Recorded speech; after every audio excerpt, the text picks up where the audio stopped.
question concerning witnessing, what he has seen, he has narrated it, if you have any question, so that tomorrow we can go deeper into the main issues. Thank you, Chairman. So, the real reason why we saw you moving around and we saw you actually very busy was to avert the distraction which was about to be caused by reason of the commission. That's the reason why you were moving around. Honorable Chair, that's right. That is so.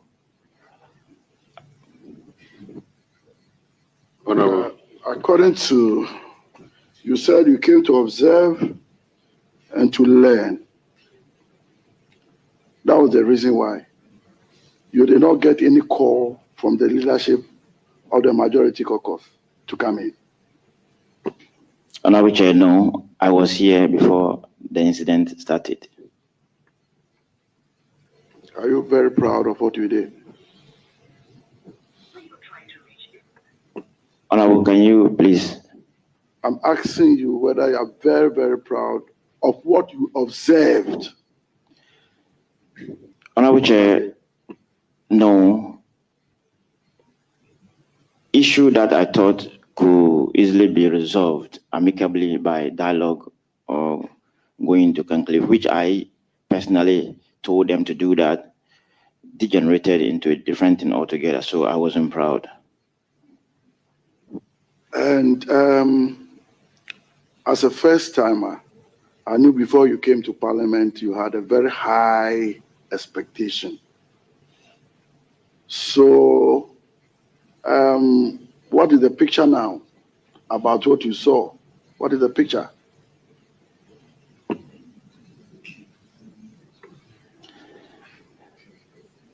Honorable, parliamentarians are highly regarded and respected. What I saw here painted a different picture outside there, but I know it was one of those things. I still have high respect for honorable members. Honorable Zaneto. Thank you very much. This is actually more a question for you, Mr. Chairman. Given that the witness has mentioned having identified who broke one of the table legs, given that part of the mandate of this committee is to ascertain who was part of the direct involvement of the destruction of property, would it be out of order to perhaps show footage so he can actually identify the person by face, since he does not know the person by name? We agreed yesterday that we're going to look into the very details of breaking tables and chairs, and as well as removing the cables. That will be done tomorrow. And so tomorrow we'll invite him again to identify the culprit or the honorable member who we saw it, but he might not know the person. But as he watched the video with us tomorrow, he will identify the person, because we also who went under the table by breaking the leg of the table. Mr. Chair, honorable member, this is like a baptism of fire, isn't it? Exactly so.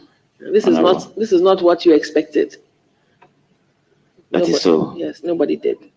I think this is a lesson to all of us.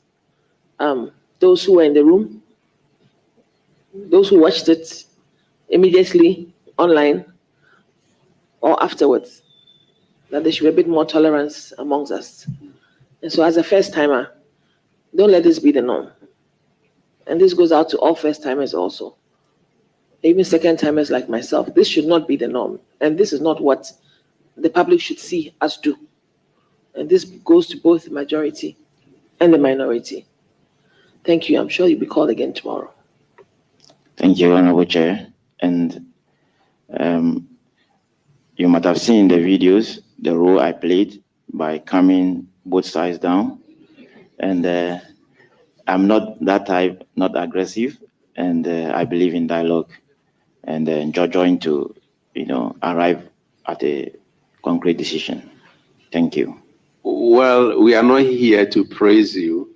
We are here to assess and know those who are involved, deeply involved. And so tomorrow we'll be here again. You will see yourself lifting table, and then you will tell us whether your involvement resulted in the breaking of the table. And so you are discharged for today. We'll invite you tomorrow again. Thank you very much. Thank you, Honorable Chair.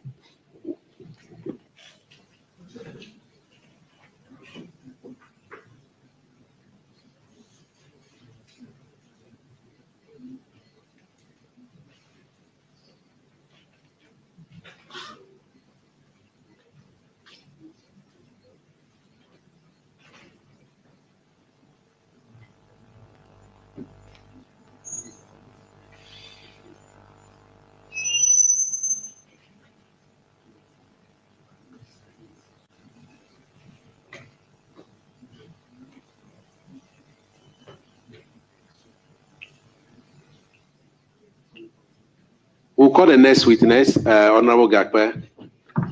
Yeah. Okay. So whilst doing that, we will ask the cameras for the Parliament. We can go to Parliament chambers now, but we will continue with the witness, taking the witness statement. Thank you.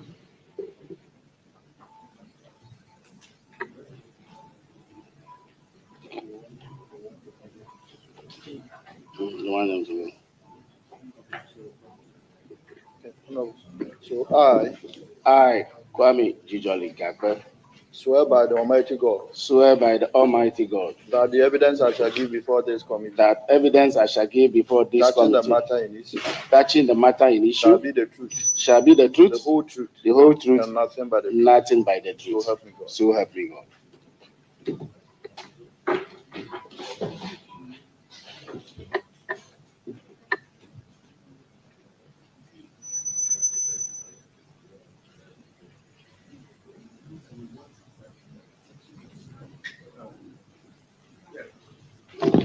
Honorable Kwame Gakpe, we know you are not a member of the appointment committee as per the names that we have here.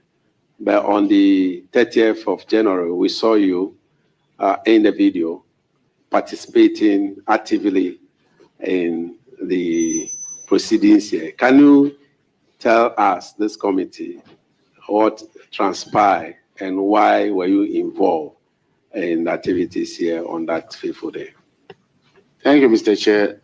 Despite the fact that I'm not a permanent member, I came to the committee as a sector rep for Agric. So I was participating. And then, Mr. Chair, by our standing order, you can look at order 2676. A member who is not a member of the committee may partake in the proceedings of committee unless the House or committee concerned determines otherwise. But a member shall not vote or move any motion nor be part of any quorum. When you look at the same order 7, when you look at 2677, a person who is not a member of a committee may attend in-camera meetings of a committee subject to approval of the committee. Mr. Chair, being a member of Parliament, I can participate in any committee meeting. It's only I don't have voting right as a member of Parliament. So coming to this committee to participate, I'm not doing anything different, but doing my duty as a member of Parliament. That is why I'm here. That is why you were there, not here today. That's why you were there on the 30th. Because the committee meeting is here, that is why. Okay, sorry. So Honorable Gakpe, Yeah. what did you witness on that day? Because we saw you in the camera, we saw you in the video, actively involved in the process. The committee is more or less like I've been actively involved in participating in observing things in the committee. I don't miss any committee meeting because as part of the process, we are learning. So I involve myself fully to learn and learn more, and so lend my support to my colleagues who have been designated as ministers of state. So I have a lot of friends. So when they are coming to vetting, I come to listen to them because it's a learning process. So I have participated in all meetings right from the beginning. But starting from Tuesday, I saw that on Tuesday, there was a disruption on Tuesday in the evening. On Wednesday too, the same thing happened. That is why the speaker of the minister designate for trade and then children and women affairs also were here. They were not able to vet them, and then there are a lot of chiefs and people were here. You can imagine you bring a lot of these chiefs who are prominent chiefs with your supporters, and you are not being vetted. It's put them. Some of them were so sad. So based on that, Thursday, the Wednesday, the issue happened. I would say simply that the issue that happened is just a takeover. I see it as a coup, because if you have a committee who have membership and you have a quorum to proceed, you can proceed, but it's a takeover. Honorable member, just tell us what you saw, Yeah, what so- you witnessed on that day. I say what I witnessed is like a takeover. It's exactly what happened. Because if you are in a committee, you don't want to participate, you walk out. But disrupt the activities of the committee, why the committee have quorum to proceed. So it's a takeover. That's how I look at it. And then I saw that the truth of the matter is that Akando was a proxy. And that's what I'm saying. Because Honorable Akando. was a proxy. The reason why I say it was proxy is because the moment Honorable Okuyeto arrived and I ushered Honorable Okuyeto to go and sit down, the majority leader came hard on me that I should stop what I'm doing. Why? Why is the minority leader? That why? What am I? I should stop that. And I say, so I can't usher in my own brother, offered him a seat to sit. Is it a crime? So to be truthful to you as a committee, Honorable Okuyeto Blacko was the target, not Akando. Akando was just used as what? A proxy. The target, the whole thing focused on disruption, everything that happened in the committee room is because of Honorable Okuyeto Blacko. Because I was among them, I've been here with them, they were saying they will grill him, they will show him, they will not allow him to be vetted, and they say all that as a part of the strategy to disrupt his vetting. So for me, that's it. And then I had a minority leader. Before this committee, I want to tell you on authority, I might be factual. The clerk was attacked and then was saying that he's a partisan clerk. And then why, if you swear in Akando, he will see, they will deal with him. To be truthful to this committee, the clerk in question, she's my direct auntie. And I'm a family to the clerk.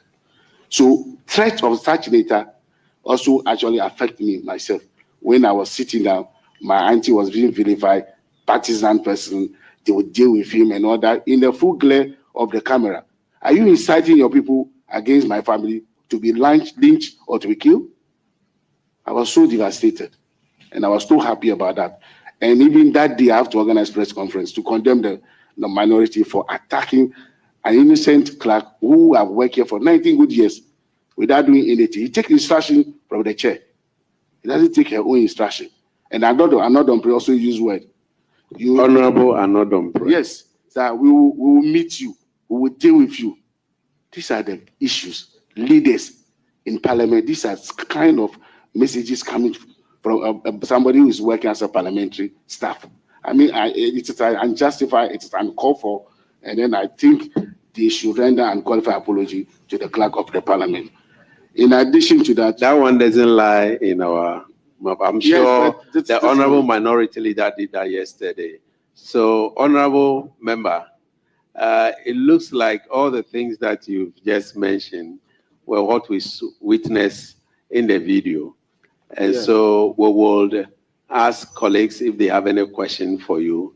Otherwise, we will take the clerk now because he has to attend upon other parliamentary works in the House. So colleagues, yeah. Before you move on, some of us, based on what happened, we need to protect state property. So when you go to Article 41 under the Chapter 5 of Directive Principles of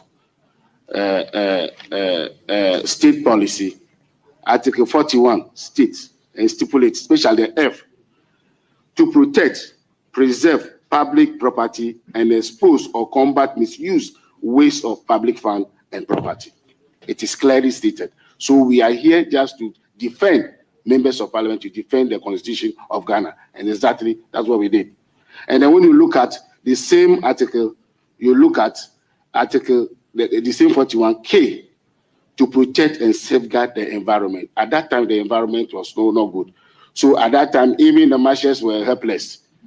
They were there, but they were helpless. And one thing I found out is that issues relating to members of parliament, the police and the marshal are very hesitant because they have that respect for the members of parliament. So they don't want to go in like they are arresting or doing anything. So as members of parliament, we need to comport ourselves to avoid such situation. Thank you very much. Thank you very much, except to say that the 41K to protect and safeguard the environment wasn't talking about the environment where there was fighting. It was talking about the surrounding and the ecology. Thank you. Colleagues, do you have any question for me? Honorable Gaki, thank you for your vivid description. Moving forward, what do you think Parliament should do to avert such situations in the future? Moving forward, I think we need to reorient our people, especially the first timers, because sometimes when people give unlawful order, if you know you're right, you can disobey. And then I was attacked by the former trade minister, for just making sure that we protect the tables and the chairs. The former the sports minister was also part, and then the former deputy transport minister was also part, who eventually fought with our chief whip, is also part. So that is what I will say, that in addition to that, as a members of parliament, the people who has high esteem. So we should do the needful not to be engaging in such activity to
thinking of his profound legacy, I am compelled to highlight just a few who have eloquently captured the essence of his contribution to our nation.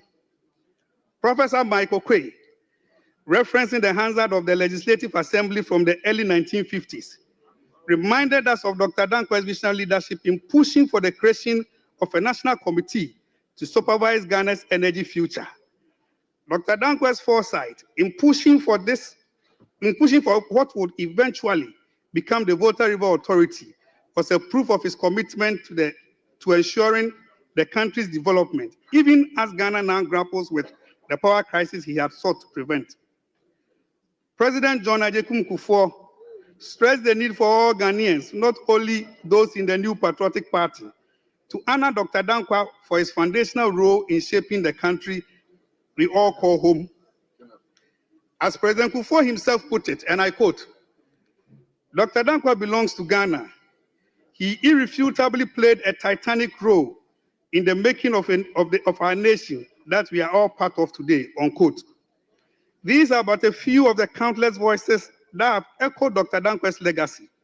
His indelible mark on our nation's history, politics, and intellectual life continues to inspire us as we honor his memory today. In conclusion, Mr. Speaker, Dr. Dankwa's legacy transcended the boundaries of time and political affiliation. He remains an enduring symbol of intellectual brilliance, political maturity, and firm perseverance to the ideals of justice, freedom, and unity. His life marked by sacrifice, foresight, and bottomless commitment to the welfare of this nation continues to illuminate the path towards a Ghana that is not only free, but one that is founded upon the principles of democracy, respect for the rule of law, and the common good. As we honor his memory today, let us renew our collective pledge to uphold the values for which he stood, values that are relevant today as they were in his time. Mr. Speaker, I extend my deepest gratitude to this esteemed House for granting me the privilege to reflect on the life and contributions of such a distinguished son of God, son of Ghana. I thank you for the space given me today. Thank you.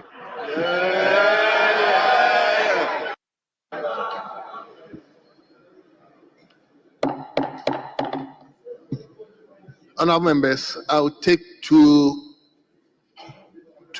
comments.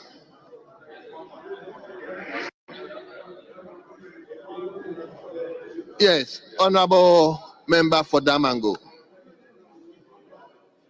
Thank you very much, Right Honourable Speaker, for the opportunity to contribute to the statement so ably presented by the Honourable Member for Abuakwa South constituency. Mr. Speaker, on the occasion of the 60th anniversary of the passing of Dr. Joseph Kwame Chuchu Boachi Dankwa.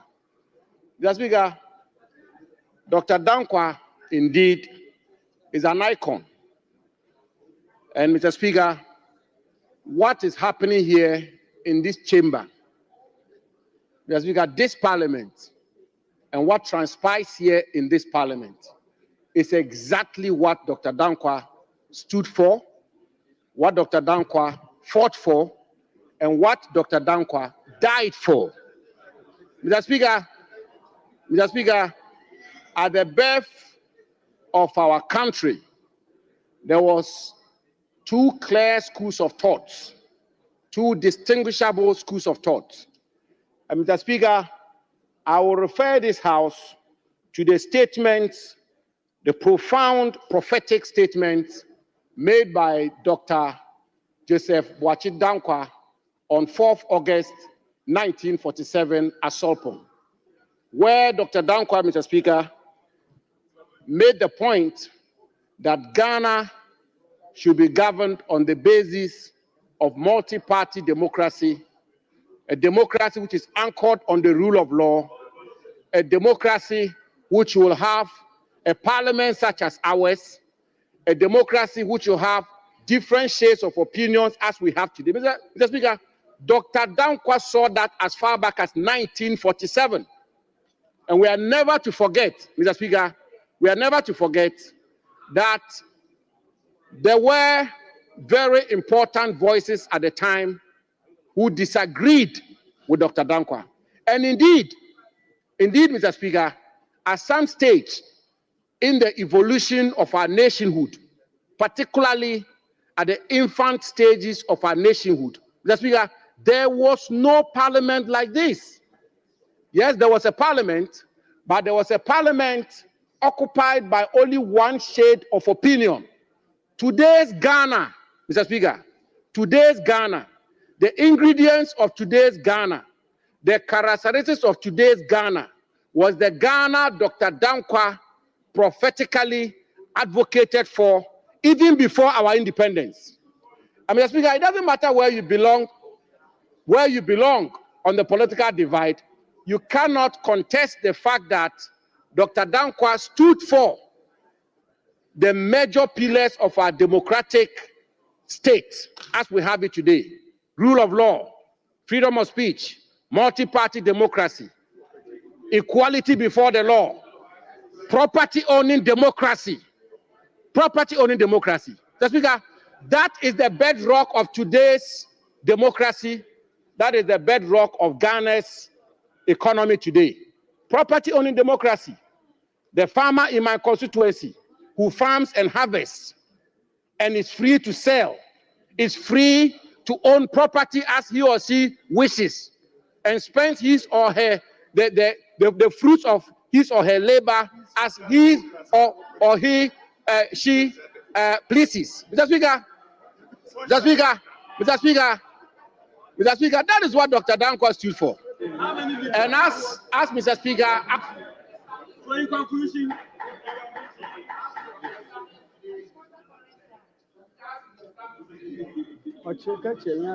as it's been established today, even our friends from the other side, our very good friends from the other side, and I mean the majority side, the NDC side, the Social Democrats, the Socialists, today are now owners of mansions and properties. That is property-owning democracy. Mr. Speaker, that is what Dr. Dankwa stood for. Mr. Speaker, that is what Dr. Dankwa stood for. Today, Mr. Speaker, our friends from the other side are defending their properties. Those that belong to their wives, their cousins, their friends, their wives, properties in cantonments, properties in Labone, properties in Airport Hills, properties all over the place. Mr. Speaker, let me conclude. Mr. Speaker, let me conclude. Mr. Speaker, let me conclude by saying that what Dr. Dankwa did not subscribe to do, is that we should have fairness. We should have fairness even whilst we are building a liberal economy. And Dr. Dankwa believed that even in a free liberal market economy, there are those who are underprivileged. And that is where the state comes in. And therefore, Mr. Speaker, I want to thank the maker of this statement that Dr. Dankwa continues to be a colossus in Ghanaian political history and is indeed the doyen of Ghana politics. I thank you very much, Mr. Speaker. You just came in and you want to contribute. Okay. Thank you, Mr. Speaker, for giving me the opportunity to contribute to this statement briefly. Mr. Speaker, it is important for us to appreciate our historical antecedent as a state. And when we are making statements of this sort, we ought to be factual. We ought to, because the standing orders are very clear. you must not make a statement that generates to debate. Mr. Speaker, you must not make a statement that will generate debate. Mr. Contributor. So when you make a statement Contributor. attributing...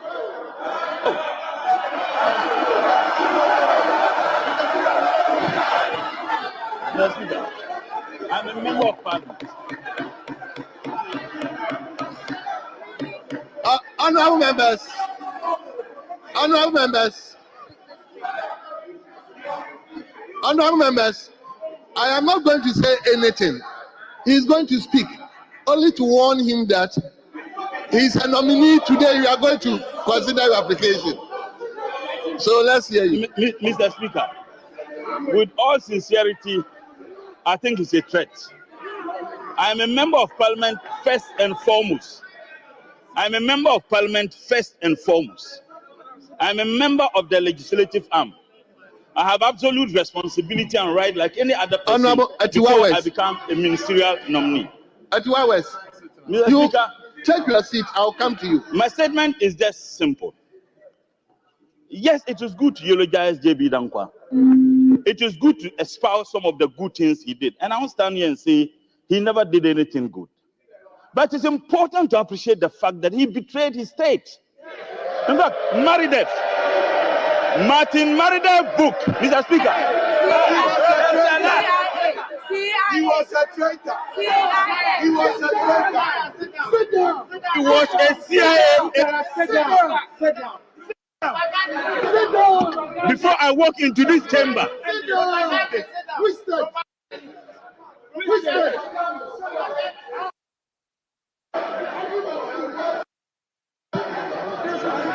Honorable members, please don't do that. Look, Mr. Speaker, if you do this, Mr. Speaker, orderly, let the speaker. Martin, these are not my.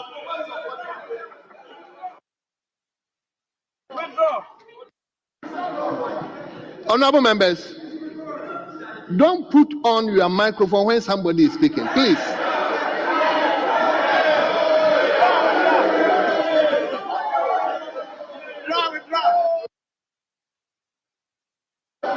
Honorable Motala, please conclude. No, Minister, Minister, no. Please, we have a lot of work to do. Minister, no. Mr. Speaker, Mr. Speaker, I know you, Mr. Speaker, I know you to be a very fair.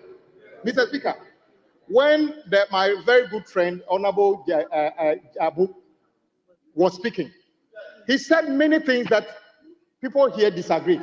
I got up, Mr. Speaker, you never gave me the opportunity. Yes. Nobody here put on the line, Mr. Speaker, it is on and becoming for our colleagues who are in the minority to think that though they are in a small number, they can disrupt things anywhere they like.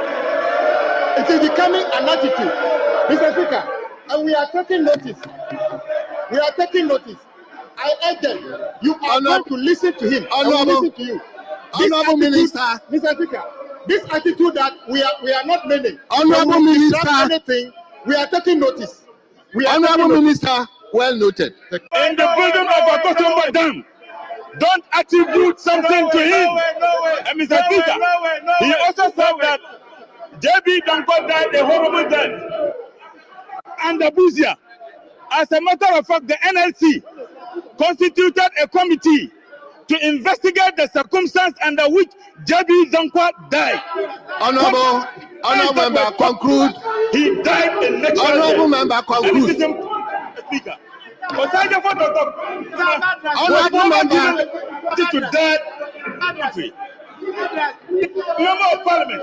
Honorable member, who put honorable member, the motion in. Put it forward. Honorable member, motion. Put it down. He's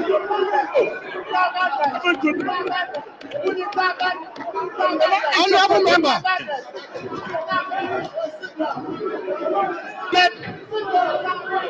Put it down, madness. Put it down, madness.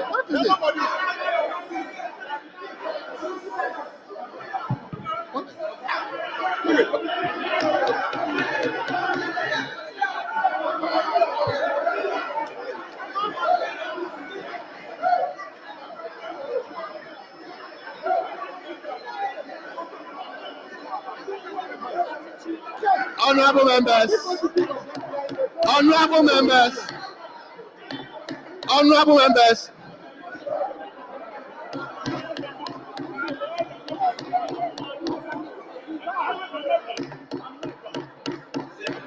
Honorable members, take your seat. Honorable members, take your seat.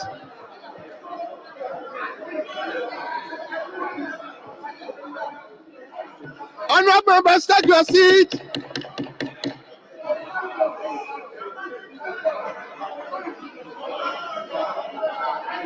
Hey, Madras, children of Madras, children of Madras, Honorable members, take your seat. No, I'm not taking anymore. Madras, Madras, I'm children not of taking Madras. anymore. No. Take your seat. Honorable Bantala. No.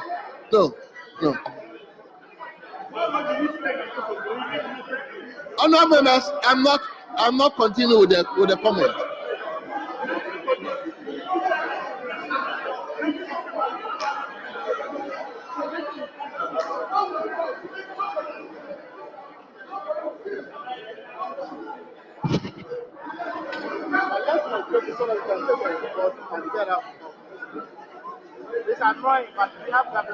Honorable members. Honorable members. Honorable Motala. Honorable Motala. If you didn't listen to me, I'll walk you out, please. So listen to me, please. No. I'm not taking any more contributions on this topic.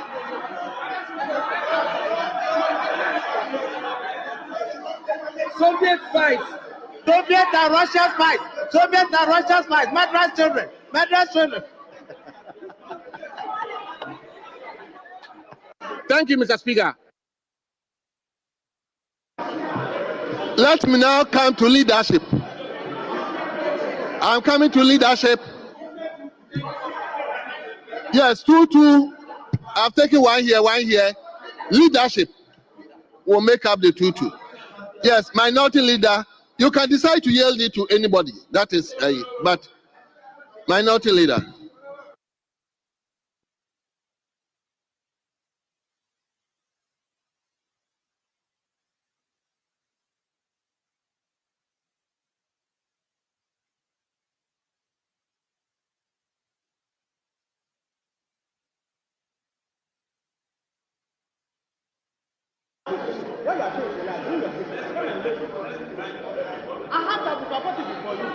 Leader, let's hear you. Mr. Speaker, under normal circumstances, a commemorative statement is not to generate debate. I would want to remind the House that these are national heroes. Some are on our side, some are on their side. So let us be mindful how we react when it's our turn. Obviously, there will come a time that a statement will be made in honor of the hard work of former President Nkrumah, Liman, Jerry Rawlings, Professor Mills, and all. Let us, Mr. Speaker, let us focus on their contribution. Daughter of Madras, sit down. Daughter of Madras, sit down. It's me. That's evidence. Also, Papa Kunipa.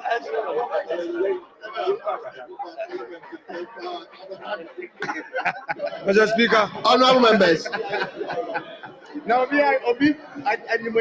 Honorable members, please let's give him hearing. I'm not taking any point of order. So, leader, let's hear you. Mr. Speaker, obviously, in such commemorative statements, our focus should be on the contributions made by these national heroes, rather than using it as an opportunity to debate. I recall that in the 8th Parliament, I remember that there was such an occasion and I was directed. I don't have a problem admitting where I'm wrong. I can't be perfect. I remember that my respected colleague, Dr. Zenato Ajiman Rollins, Dr. Zenato Zaneto, very well. It's good to be corrected. That's okay. Dr. Zaneto Ajiman Rollins. I got it right this time. Mr. Speaker, my colleagues are telling me to say that she's been ignored by the Mahama administration, but I won't say that. But I'm not going to say that. Mr. Speaker, on that occasion, I was reminded by the chair that days like that is not, are not meant for looking at criticisms and all. So let's focus on the person's contribution to national development. So I just want to remind colleagues as such on this. If we want to waste time on adverse publications by people, none of us would have our peace in this room. As I sit here, I'm sure many people are writing all manner of articles, but there are good sides of me and there are good sides of colleagues that would have to be discussed. And I believe that is what the honorable member said. Mr. Speaker, Dr. J.B. Dankwa, the records have it that he was more than a politician. He was a legal luminary, a historian, a philosopher, and one of Ghana's foremost nationalists. Mr. Speaker, it has to be emphasized his lead role he played in the formation of the UGCC, which is the first political party we know. His advocacy and intellectual rigor helped shape the political consciousness that led to Ghana's independence. Nothing can be taken away from him.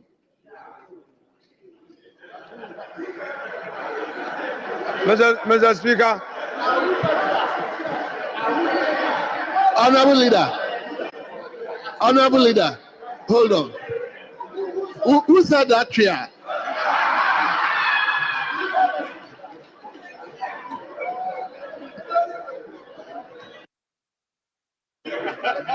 Leader, the person is afraid, so go on. Mr.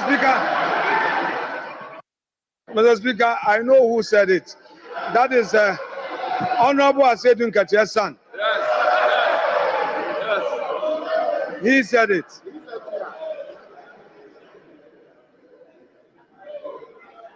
Mr. Speaker, Dr. J.B. Dankwa had an enduring contribution, which contribution was founded on the research he made into the history of our country. He is credited with proposing the name Ghana for our nation, linking us to the proud heritage of the ancient Ghana Empire. He believed in an independent Ghana built on democratic principles, personal freedoms, and the rule of law. Mr. Speaker, at the risk of being repetitive, these have been emphasized by the earlier speakers, including my respected colleague, Honorable Abu Jinapo. These values that he espoused, Mr. Speaker, continue to shape our governance till today. Let me quote a profound statement which resonates with many students of politics. Quote, "True democracy demands of men that they dare to be wise. Liberty does not mean lawlessness. It means the observance of laws that uphold freedom. Freedom is not a gift to be handed down. but a right to be fought for. Mr. Speaker, indeed, freedom is a right, far right. And we know what Martin Luther King stood for. And those values he stood for and its contribution to the Black liberation and redemption and that opportunity for all that his values created for America.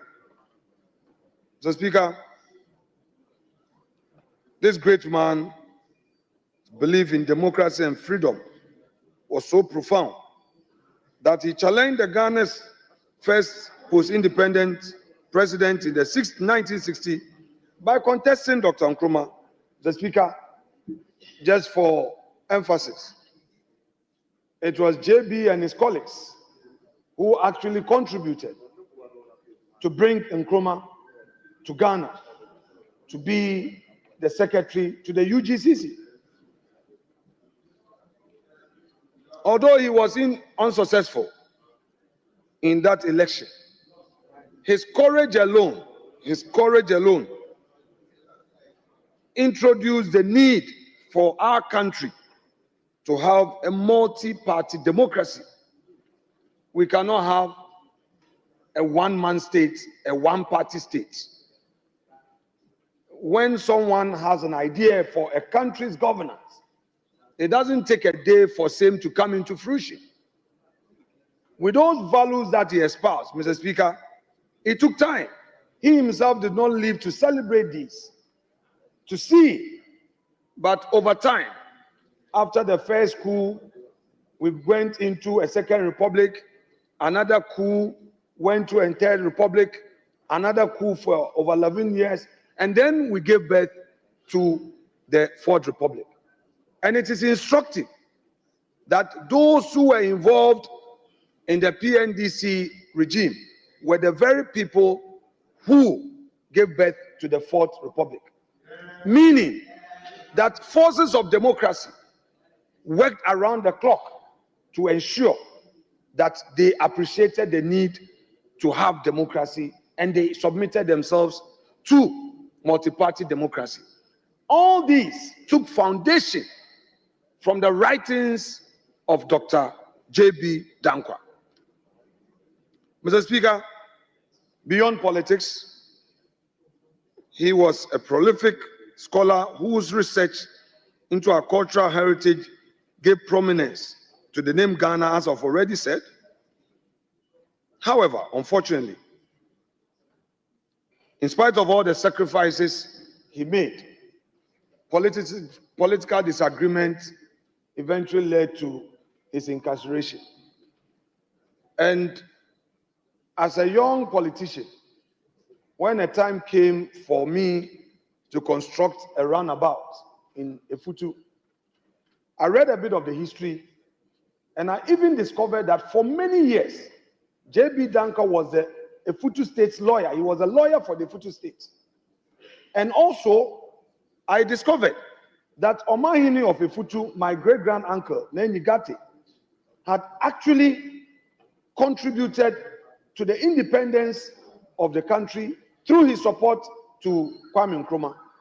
Mr. Speaker, all those misunderstandings, the Kwame Nkrumah, J.B. Dankwa political rifts, led to the Efutu lands becoming vested lands. Because after the 1950 Supreme Court of Gold Coast ruling, J.B. Dankwa remained the lawyer for Efutu, even when Nkrumah set up a commission of inquiry to look into the matter, even after the Supreme Court ruling. J.B. Dankwa insisted being the lawyer for the Efutu state. And when the final findings gave the lands to Efutu, Nkrumah then said to avoid conflict, through the then Attorney General, Justice Oforiatta, there was that enactment to say that the chiefs can sell their land, but with the consent of the states. Mr. Speaker, I am saying that looking at this history, by the grace of God, I was able to set up this reconciliation runabout. If you go to Winneba, you will see two gentlemen shaking hands. One, it's JB Dankwa and Kwame Nkrumah. The import of this was to say no more to political intolerance.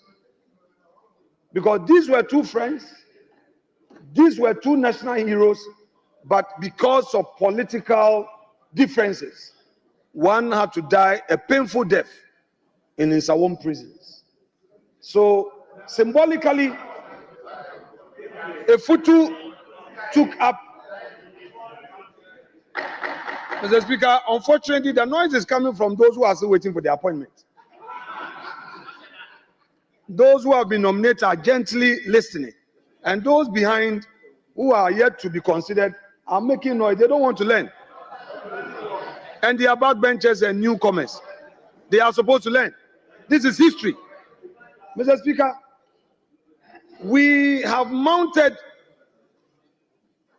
these statues, JB and Nkrumah, to symbolize true reconciliation, that no matter the disagreement with your political opponent, don't wish death for him. And that is a true symbol of multi-party democracy. And what we did this morning, after our heated exchanges of Thursday and Friday, is what democracy represents. Find peace around the table. Don't go to the extreme. Let us manage our democracy. So, Mr. Speaker, JB Dankwa has bequeathed to this nation true values that we shall forever cherish. Let us continue as a people to honor his memory through our conduct. Even if we have different political ideologies, we should remember him for the great works he did for our nation. This man preached press freedom and personal liberties. He set up newspapers. He was writing. He exposed the country to all these values that today we are celebrating and we are taking for granted. Mr. Speaker, Honorable Atachia was the one who was doing this annual ritual. I am happy that Dr. Kingsley Ajiman has taken over. It's time for him to also make his name in this hallowed chamber. I wish Doc many accomplishments in this chamber. He has demonstrated his determination to take up a key role in this house, and I wish him well, even in this great enterprise of democracy. Mr. Speaker, without more, I shall yield. I can see the respected majority leader is more than anxious to have his bite, however superfluous it may be. Mr. Speaker, this is a very respected senior colleague. He's made his name at the ECOWAS Parliament, and he's gone through the rudiments of politics to assume this black chair. I would always accord him that respect. That is why I said, however superfluous it may be, he must have a bite, because we are celebrating a national hero. Mr. Speaker, I yield the space to him without more. Thank you. Yes. Thank you very much, Mr. Speaker. But leader, I think you also be very brief.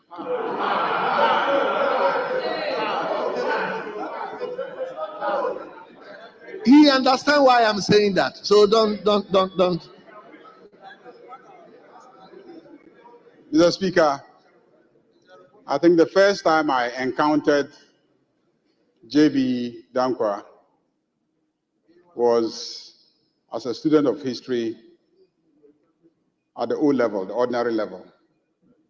And I also read history at the advanced level. And I read history first year at the University of Ghana. And throughout my readings of the history of Ghana, I encountered J.B. Dankwa as one of the foremost in the struggle for the independence of Ghana. We all recall that in the beginning, it was the UGCC that started the struggle as a political party for the independence of Ghana. And J.B. Dankwa, who was one of the founding fathers, led the struggle for independence. So, Speaker, I also read that along the line, they were joined by Dr. Kwame Nkrumah, who then, I believe, was an official initially of the UGCC. As a result of some disagreements between the two of them as to the direction of the struggle, J.B. Dankwa and others opposed the style and the approach of Kwame Nkrumah, which led to Kwame Nkrumah parting company with J.B. Dankwa and his team and formed his own party, the Convention People's Party. And he had a more radical approach to the struggle for independence. And from the moment when he parted company and formed his Convention People's Party, the leaders of the UGCC became opposed to Kwame Nkrumah, opposed to his methods, and ultimately were opposed to the timing of independence. They were not opposed to independence per se, but they were opposed to the timing of independence. And since time is everything, many have read into it that they were opposed to independence. And that has been a matter of contention. And I think it is one of the issues that is causing some disagreement in this chamber. So, Speaker, when I got to the university, first year university, and read law, again I encountered J.B. Dankwa. Because one of the famous constitutional law cases that you must read as a first year university law student is the famous Ray Akoto. In my reading of the decision in Ray Akoto, I encountered J.B. Dankwa, the fighter for independence, now the human rights activist, a fighter for the rule of law, a fighter for human rights. And if you read Ray Akoto, and many, I believe in this room, don't remember the facts, basically, CPP, led by Kwame Nkrumah, had gotten the parliament, this parliament, to pass the Preventive Detention Act, which enabled them to arrest and detain people under certain circumstances. And the chief linguist of the Ashanti, Mr. Akoto, Bafo Akoto, and 7 others had been arrested under the Preventive Detention Act, and they applied for bail, and the High Court refused, and then they appealed to the Supreme Court, and J.B. Dankwa was their lawyer. J.B. Dankwa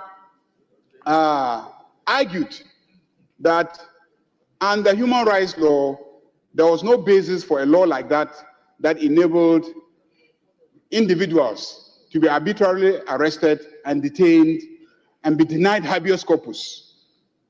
And he also argued that the legislation itself was not right and that Parliament didn't have the power to enact a legislation which gave blanket check to the executive to arrest and detain people under those circumstances. So the case brought to the fore the issue of parliamentary supremacy.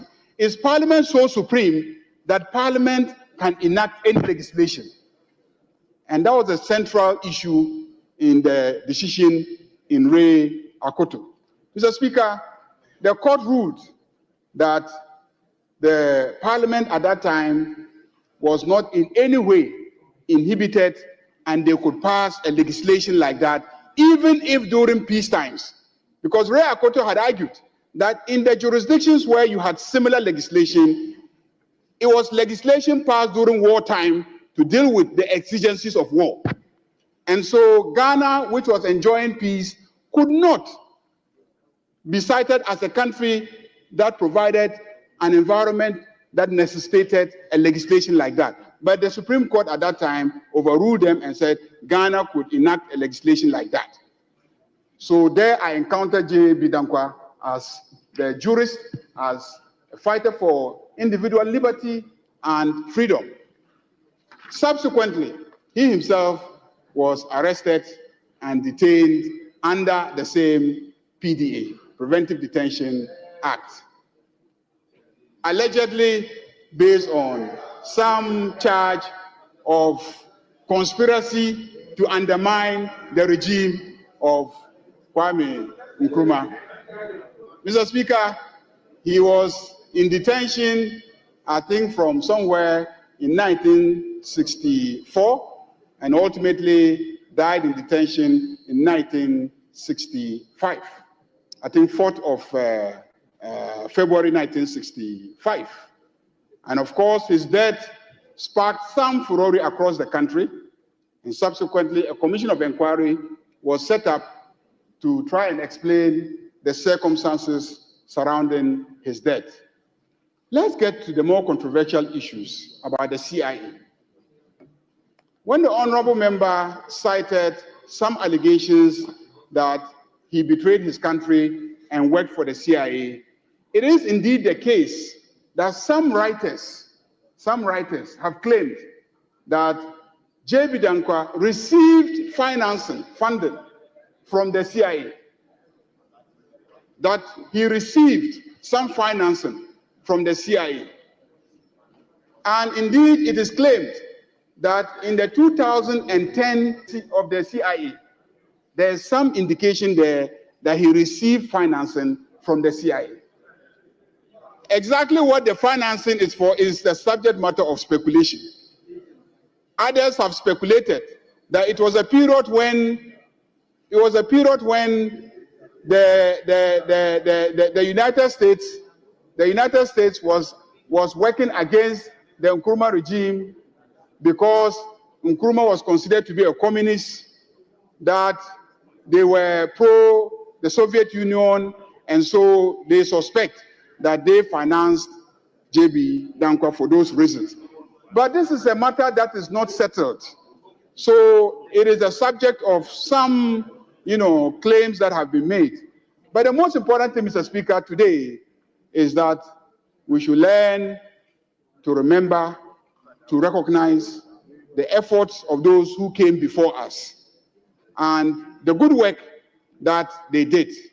I believe that at the appropriate time, we'll also make a statement in this chamber about the contribution of Dr. Kwame Nkrumah. I'm sure at the right time, we will also make statements about the contribution of such great heroes as Jerry John Rawlings. And Mr. Speaker, I will not be surprised if a statement on His Excellency President Akufo-Addo attracts the longest period of comments in this chamber. Mr. Speaker, let us learn to recognize the efforts of those who came before us. J.B. Dankwa did a lot. There were disagreements along the way between him and Nkrumah, but you cannot write the history of this country without recognizing the effort of J.B. Dankwa. In law school, I then read about customary law and the contribution of J.B. Dankwa in documenting Ashanti or Akan customary law. He wrote extensively about Akan customary law, Akan traditions, the sociology of Akan communities, and etc.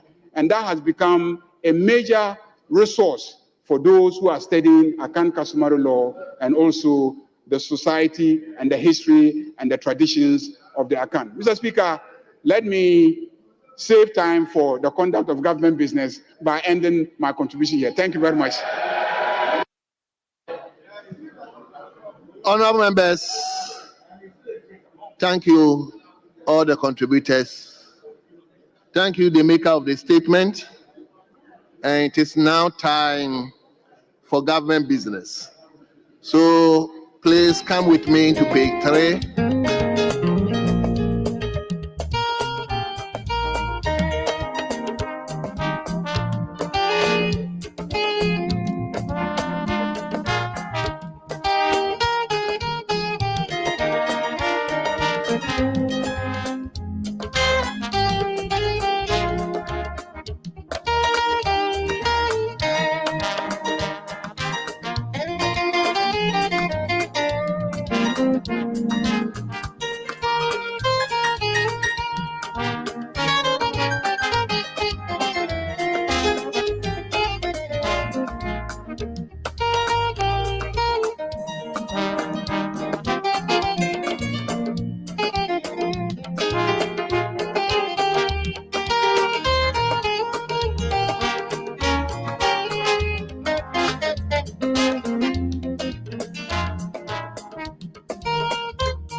On JB Dampa and his contribution to national history.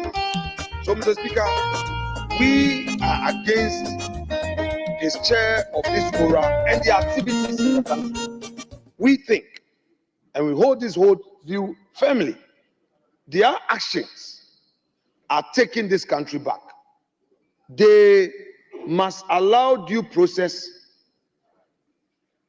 to take place in our country. As a country. Good morning, Ahiafor. Yamamunyina Akwababa Radio Ghana CSO Ewo Canada. Say abo anopa nonsia 6:27 a.m. Ewo British Columbia, Canada. Aha near broadcasting free live and so Ewo Operadero channel. So very soon they will be called Parliament na yakwakofa parliamentary proceedings of ene na nanka Ewo say about 3 hours ago, Nankane was a parliament. I shall say, I signal and say parliament. Are you ready?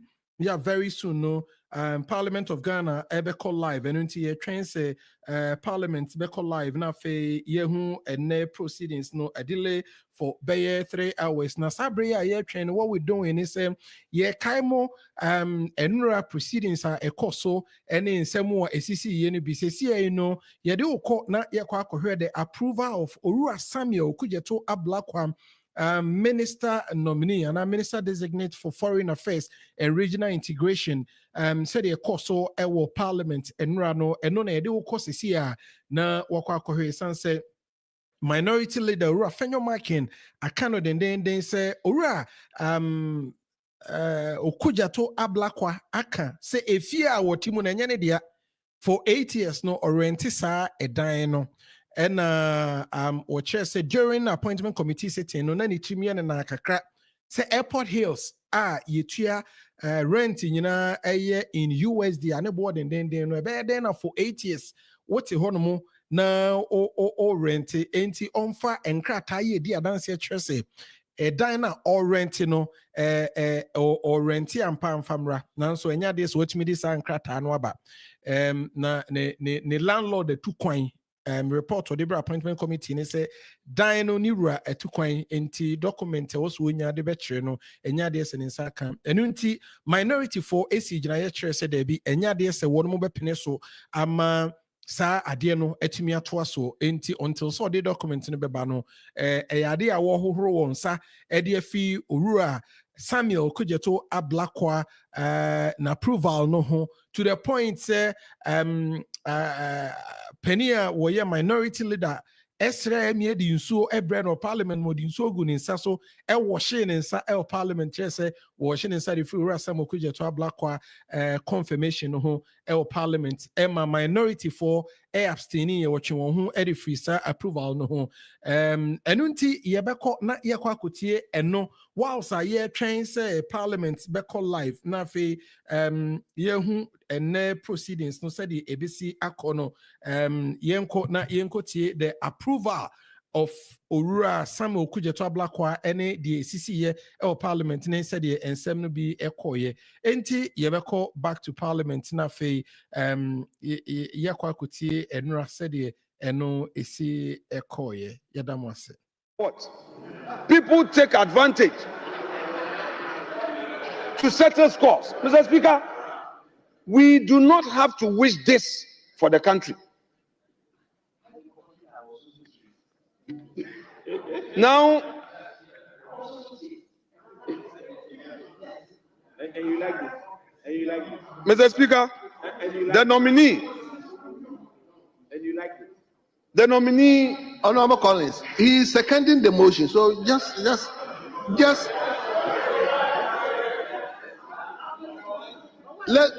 tolerate. Honorable Collins, I know why I'm tolerating. Mr. Speaker, Mr.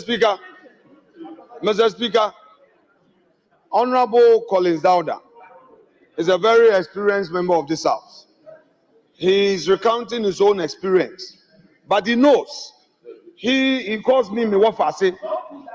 Mr. Speaker, he knows that some of us who were in government never supported a thing like this. He knows that for a fact. And Mr. Speaker, senior members of this House know that there are some members of this House who have the conscience of the society we live in and have never supported any actions detrimental to them when they were in opposition. They know. This is not the time to mention names, but they know. Mr. Speaker, if it was bad yesterday, it remains bad today and it will be bad tomorrow. Mr. Speaker, the nominee went further. Mr. Speaker, the nominee went further without being asked. Produced my own documents on my land. He said that in the name of Ora, they had conducted a search.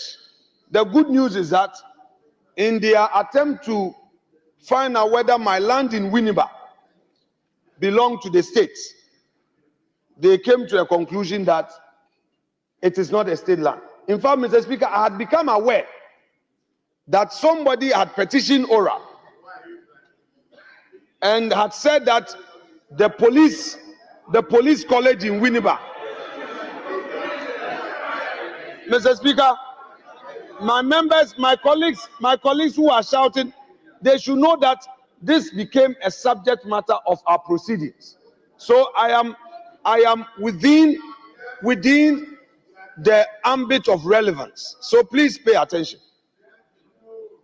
Somebody had filed a petition to Ora claiming that my land in Winneba is part of state lands. And the chair of Ora, in coming to his vetting, carried a search report. And the entire Winneba lands are affected by vested asset through an executive instrument. Mr. Speaker, going further, the nominee, Honorable Samuel Okudzeto Ablakwa, if you look at page 30 of the 103 report, I quote, the nominee promised to furnish the committee with the following upon request by the ranking member with the leave of the chairman. there's a list of documents that he promised to furnish us. The nominee has been able to furnish the committee with a documentation only on the survey and voter cleanup companies as at the time of finalizing this report. Right, Honorable Speaker, is unavoidably absent today, and that in accordance with Standing Order 12.2, the Honorable First Deputy Speaker would exercise the authority of the Chair in relation to all proceedings in the chamber until Right Honorable Speaker resumes the Chair. I thank you.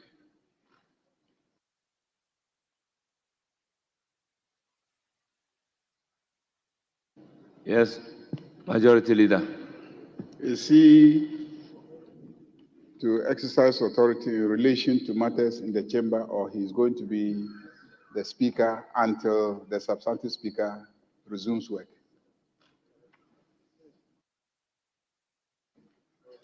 All members, for the avoidance of doubt, I'll read Standing Order 12.2.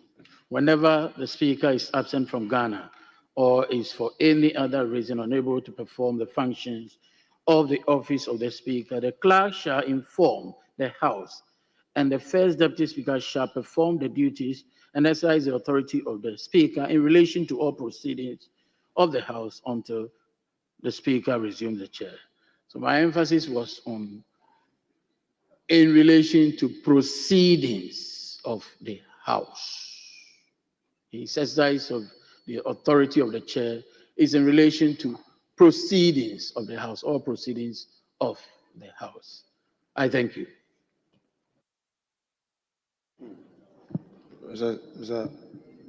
Mr. Clerk, Speaker, what you read, he's talking about some proceedings. The authority given to the first deputy speaker who acts in the absence of the speaker is in all proceedings. That did not come, I didn't see clarity in respect of that. Is it all proceedings or some proceedings or in proceedings of the House? That is very important. Yes, it's very important so that you will know the mandate and extent of his authority.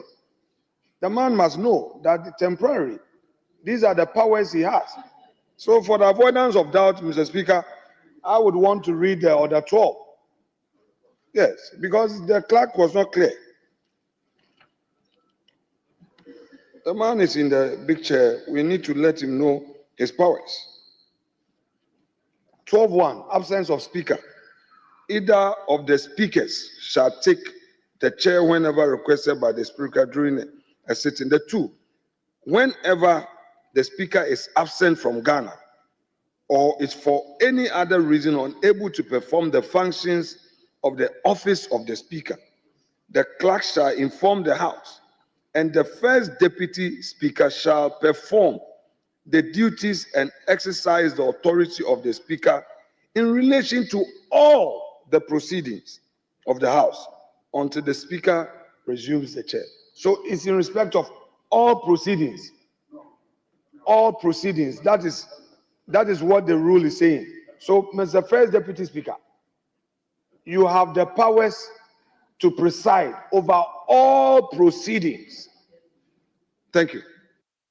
Honorable members, let us not belabor it's important, this point. Mr. Speaker. It's important, just for our general education.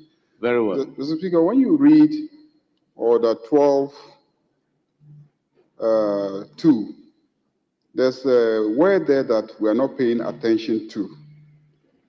The 4th paragraph says, perform the duties, and exercise the authority. So the exercise of the authority is what relates to proceedings of the House. But the duties relate to your duties generally as Speaker. That is why I raised the question, because when I listened to him, he spoke as if your authority extends to proceedings of the House. And I wanted to draw his attention to the fact that you have duties outside the regular proceedings of the House, which is the general duties of a Speaker of Parliament. And of course, for instance, the dispatch rider of the Speaker can now start also, So Honorable the members, duties of the Speaker become your responsibility, honorable and members, the powers of the Speaker over proceedings of the House also become your responsibility.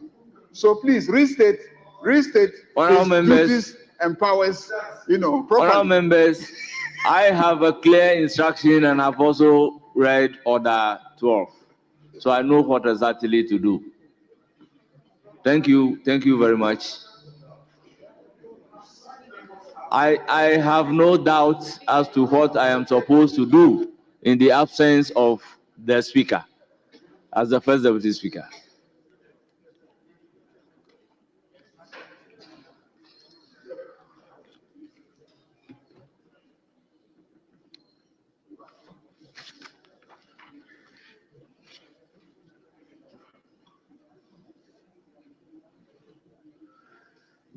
Honourable members, correction of votes and proceedings of Tuesday, 4 February 2025.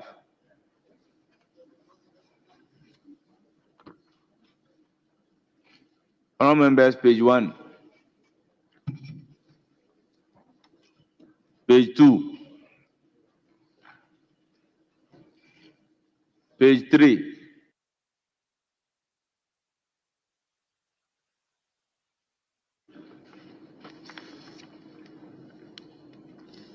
page 4.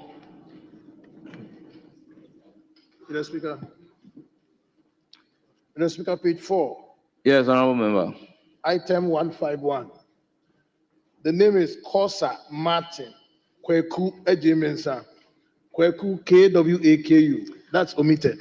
Honourable members, I would at this point direct that any issue relating to the correct positioning and the spelling of your name, just draw the clerk's attention to it. Thank you. Page 5.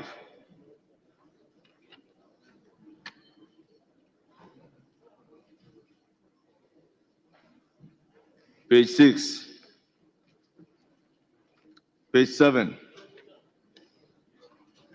Yes, page 6. Page 7. 8. Yes, Honorable Matthew Nyindam. Thank you, Right Honorable Speaker. I want your guidance with your directives. From page 1, page 2, it all has to do with names. So if you say that if it has to do with names, the person should direct that to the table office, then there is no need for us to go through those pages again, because it has to do with only names. Thank you, Right Honorable Speaker. Your guidance. Thank you, Honorable Nyindam. We will still have to go through it page by page. Other than that, how will you realize that this page contains your name and there is a problem for you to approach the clerk and table for it to be corrected? Honorable members, we are saying this. We come here, you correct your name. The wrong positioning and the spelling of your name still appear. But when you approach them and you have it corrected once and for all, I think we will be solving the problem. Yes, Honorable Nitiwul. Mr. Speaker, thank you very much. We are human beings, so the clerks will obviously make mistakes. If you go to page 7, when you go to page 7, you will see the point I'm trying to make. You will see that the correction of votes and proceedings for that Friday, the names, the correct forms of the names are stated as corrected, because this is expected to reflect. When you direct them that generally they should go to the clerk at the table and correct it, will it reflect same on the votes and proceedings that day, or it will just be assumed that it has been done correctly? Thinking that is the best way to provide a lasting solution to the problem. Mr. Speaker, you wouldn't have the opportunity to have the name corrected involving them. My point is not, it's not that they are not getting the correct name written. That's not it. Sometimes, inadvertently, the person may make a mistake in the spelling.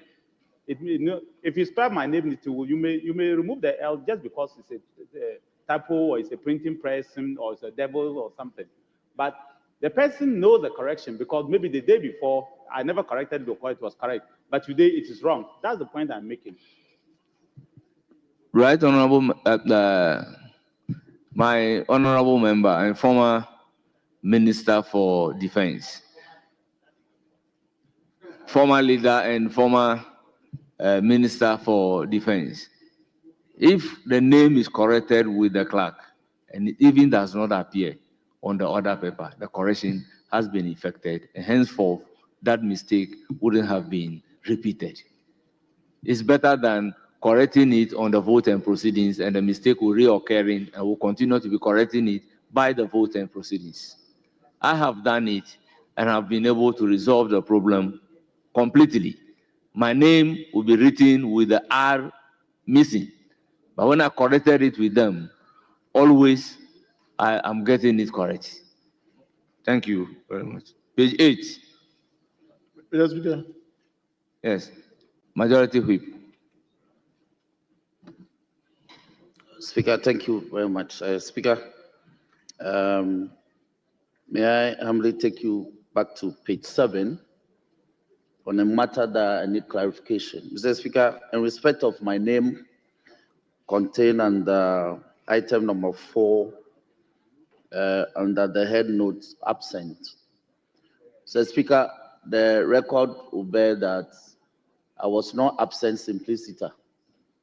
My absence was as a result of some suspension. So I believe that the table office ought to make that categorization clearly. Yes, it's a matter of record. So you want it to be captured? Yes. How do you want it to be captured? Speaker, members on suspension. Because if it is left this way, tomorrow, somebody may reckon this against me for some other mischief. So, no, this is not about, this is a house of records and procedure. The procedure and the record was that I was suspended, so I could not attend the house. So the house cannot capture its absent. And this is a matter that we need to, if it's never happened before, it's happened. So we must provide. Honourable member, you are right. I will direct the clerk at table to do the needful. Thank you very much. Thank you very much. Now, page 8. Mr. Speaker. Yes, Honourable Majority Whip. Speaker, thank you very much once more. Speaker, under item number 7, page 8, statements. Item number 7.1. Speaker, I listened to the minority leader carefully yesterday when he made his plea of allocutus to the speaker by way of mitigation and a call for the suspension of the suspension. Speaker, he did not include myself. The plea for the lifting of my suspension came from my leader. So I believe that the record ought to capture that clearly. He stopped short of adding me. He made a plea on behalf of 3 members from his caucus. And he made it clear. These are records that should be properly distinguished, Mr. Speaker. So, honourable member, if I understand you, the plea of the minority leader excluded you. Exactly. I was hoping that he would have added me, but he did not. So it was my leader who made that plea on my behalf. So the record should capture that the minority leader made a statement pleading for his 3 members who were on suspension for same to be lifted. Then there will have been another paragraph capturing the plea made by my leader on my behalf for my suspension also to be lifted. I listened clearly. I listened to him very carefully. And so this was what transpired. Honorable member, I thought the minority leader took the lead and was supported by the majority leader for all of you. Speaker, yes, but he was specific. 3 of his members, we were 4. So it took my leader to add me to the group. Speaker, these are, you see, I'm saying this painfully, but these are the records, and I think that the records should bear. These are votes and proceedings, how the things proceeded yesterday on the floor. So I believe that it should truly reflect. When we are done, the speaker will say that these are the true reflection of proceedings of the House. Will you be okay if we say the minority leader, with the support of the majority leader, put in a plea leading to the suspension of the 4 of you? Would that suffice? Yes, that will. Table office. I thank you. Table office, can you take note? Mr. Speaker, the practice is that one must hear a colleague in silence. Fortunately, I have the transcript of yesterday with me, unless those are the audiovisual made a mistake. In fact, in my application, I didn't even mention a name. And it's here. I have the records of the House here. Be that as it may, it would have been unfortunate to have excluded 1 out of the 4, because the understanding was that we were dealing with matters involving colleagues. So, most respectfully, if my submissions appeared short of adding my classmates and study mates, then I think that it's something that was unfortunate and a slip.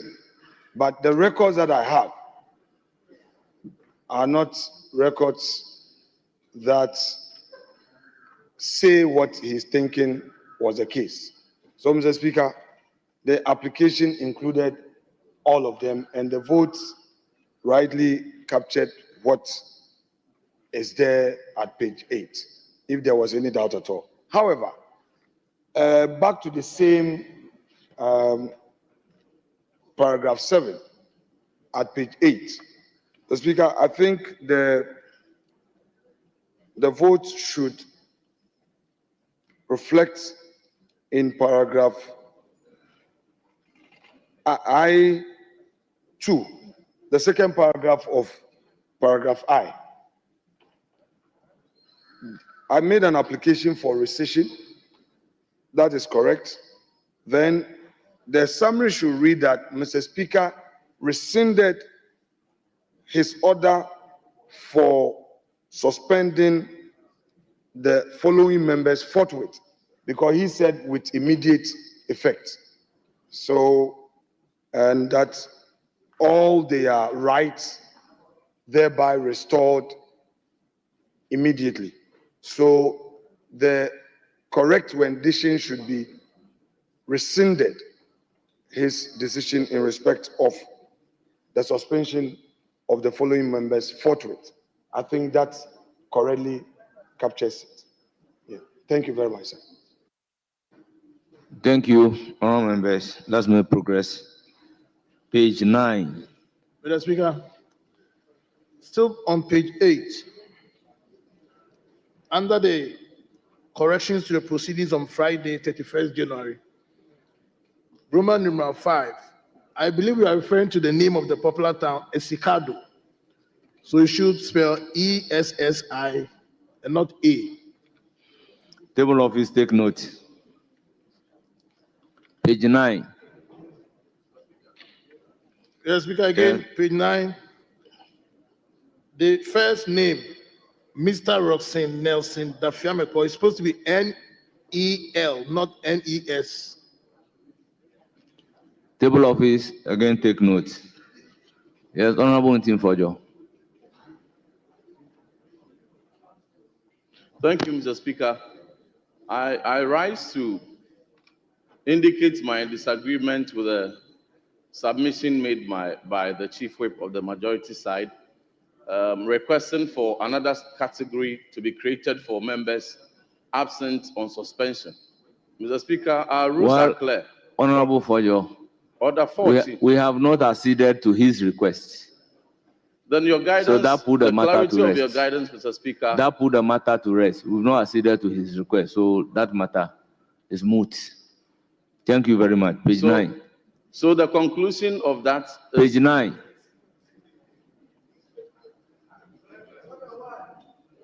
Page 10.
Yes, the second paragraph says he further called on chairperson of the various committee. No, that's the first paragraph. The service one is a continuation from. The Right Honorable Speaker assured That is correct. the Parliamentary Service Board Yes, has Mr. put in very well.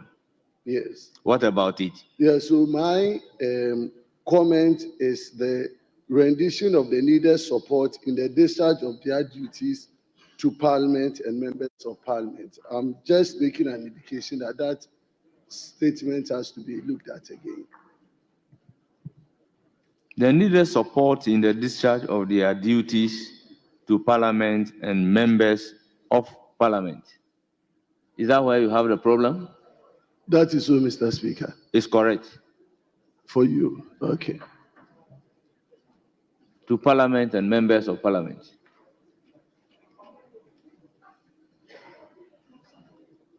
Honourable members, page 12. Honourable Agbana. Thank you, Mr. Speaker. Mr. Speaker, you mentioned 13 earlier, so. Very well, we are now on page 13. Your concern about 13. 15V. Mr. Charity Gardner, Regional Minister, Ahiafor Region.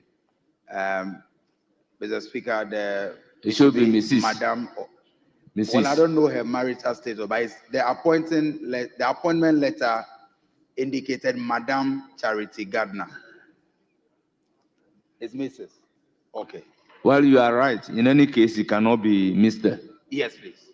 So, table office, take note. Page 14.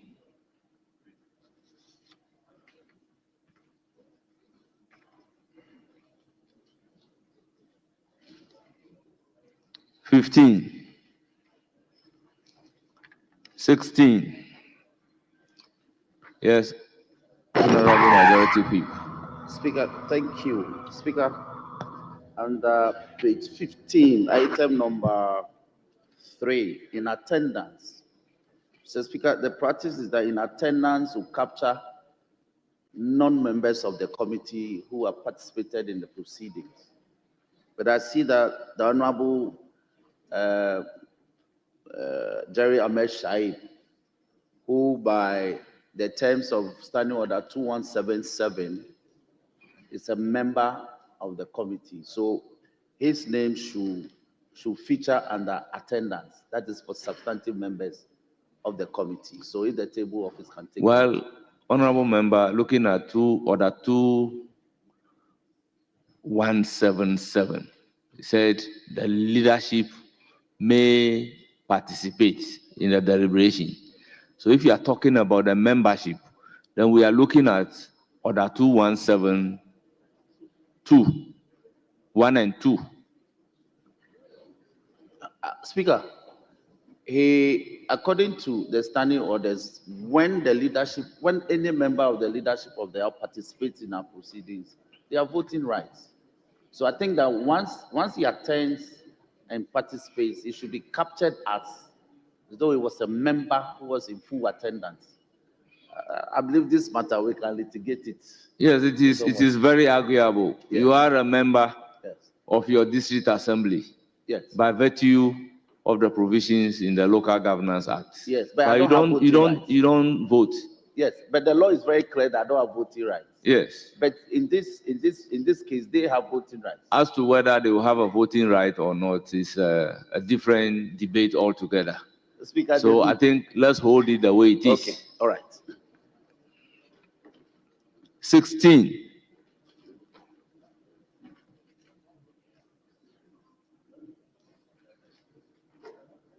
Seventeen,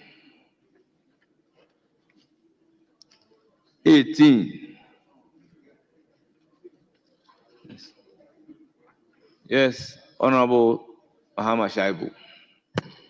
Mr. Speaker, I try catching your attention since you got to 14, 15. Mr. Speaker, I note that You are taking me back to page 14. Yes, I was up. Very well. 14. I note that after adjournment, Ebenezer Huma Jetro, there's usually an AG attached to the name clerk. Is it a mistake or there's something that we should know?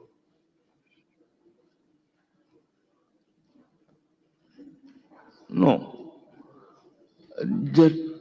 Ebenezer Ahuma Jetro is no more in acting capacity by the exit of the former clerk. He is now a substantive clerk. That is why the word AG is not there. 17. 18.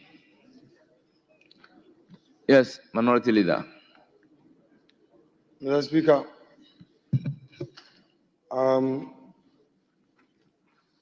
for what you have just brought to our attention, I believe that as a house, we cannot look at it with our eyes closed. That a man who has served this parliament all these years, rising to that high administrative office as a substantive head of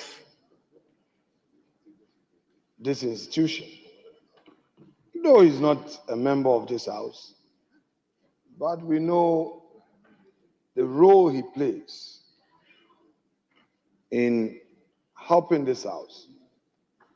So, Mr. Speaker, without prompting, grant me leave under your inherent powers to say a few words. It's important that my respected colleague and friend at the bar has brought this matter up. So, Honorable Minority Leader, I will grant you the leave. But if you permit us to complete the vote and Very well. proceedings, then the leave will be granted all you. Depends on very well. How you would administer Most this grateful. discretion. Most grateful. Yes, Mr. Speaker. Page 18. Yes, Honorable Member.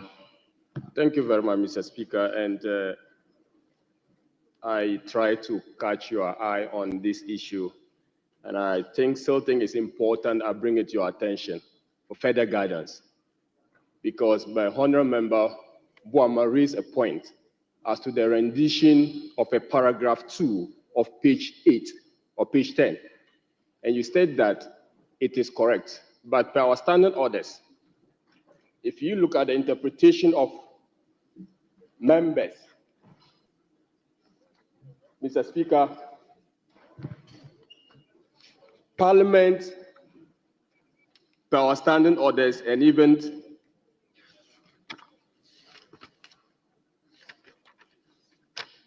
it refers to Parliament of Ghana established under Article 93(1) of the Constitution.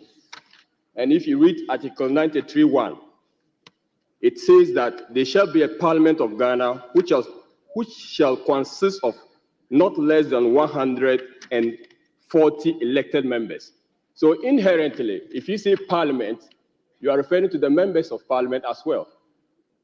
And if the member raises an issue that the rendition of Parliament and members of Parliament, he thinks it is problematic, I think you should take a second look at it, because Parliament refers to members of Parliament.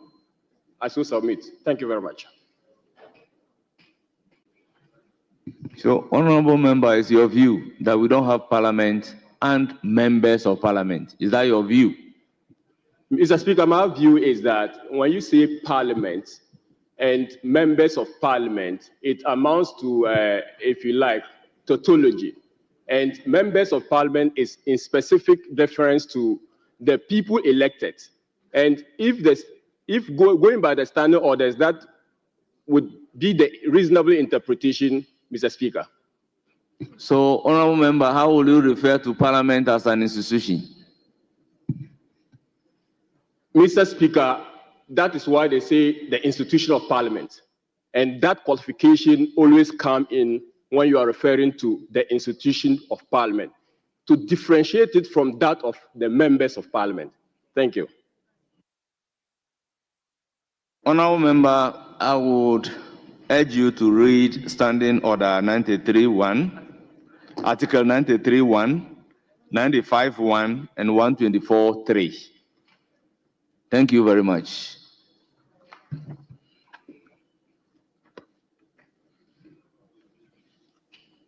Page 19, 20.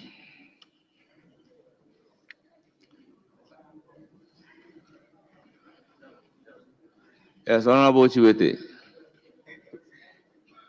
I'm most grateful, Mr. Speaker. Mr. Speaker, sorry, I have to take you back to page 17. Item XVI. Mr. Speaker, the Honorable Minister Designate for Savannah Region has Isifu as part of his name. He is Honorable Salisu Isifu Biarobe. Or Biarobe Isifu. Very well. Thank you, Mr. Speaker. Table office, take note. Page 20.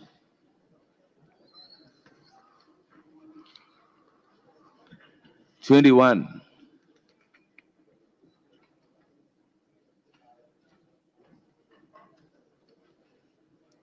'22. '23. '24. '25.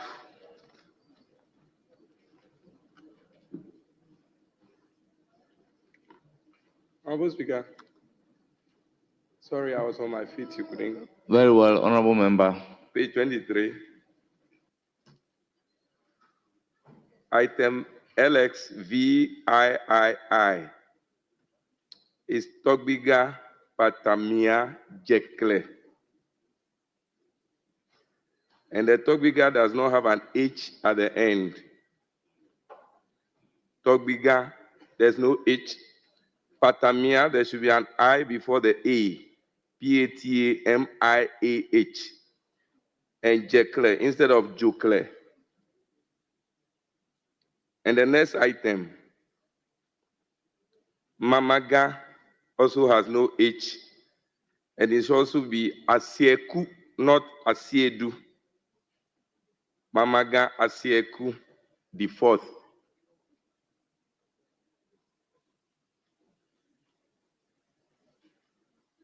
Table office, kindly take note. Thank you, Mr. Speaker. Honorable members, very well, majority, chief whip. Speaker, on the same page, Tagbi Ababio, the fifth, is actually the acting president of Volo Traditional Council, North Area.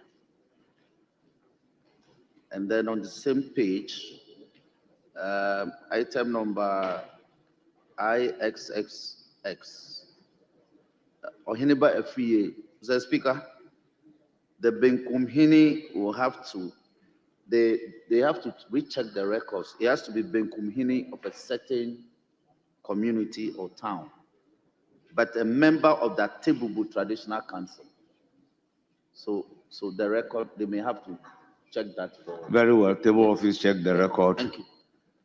Honorable members, in the absence of any further correction, the vote and proceedings. You want further corrections? Yes, Speaker, for clarity, Mr. Speaker, on page 25, the special committee that's been set up. So, Speaker, the mandate, as I understand it, is to look into the events which occurred on 2 specific days of our hearings. And they appear to be missing.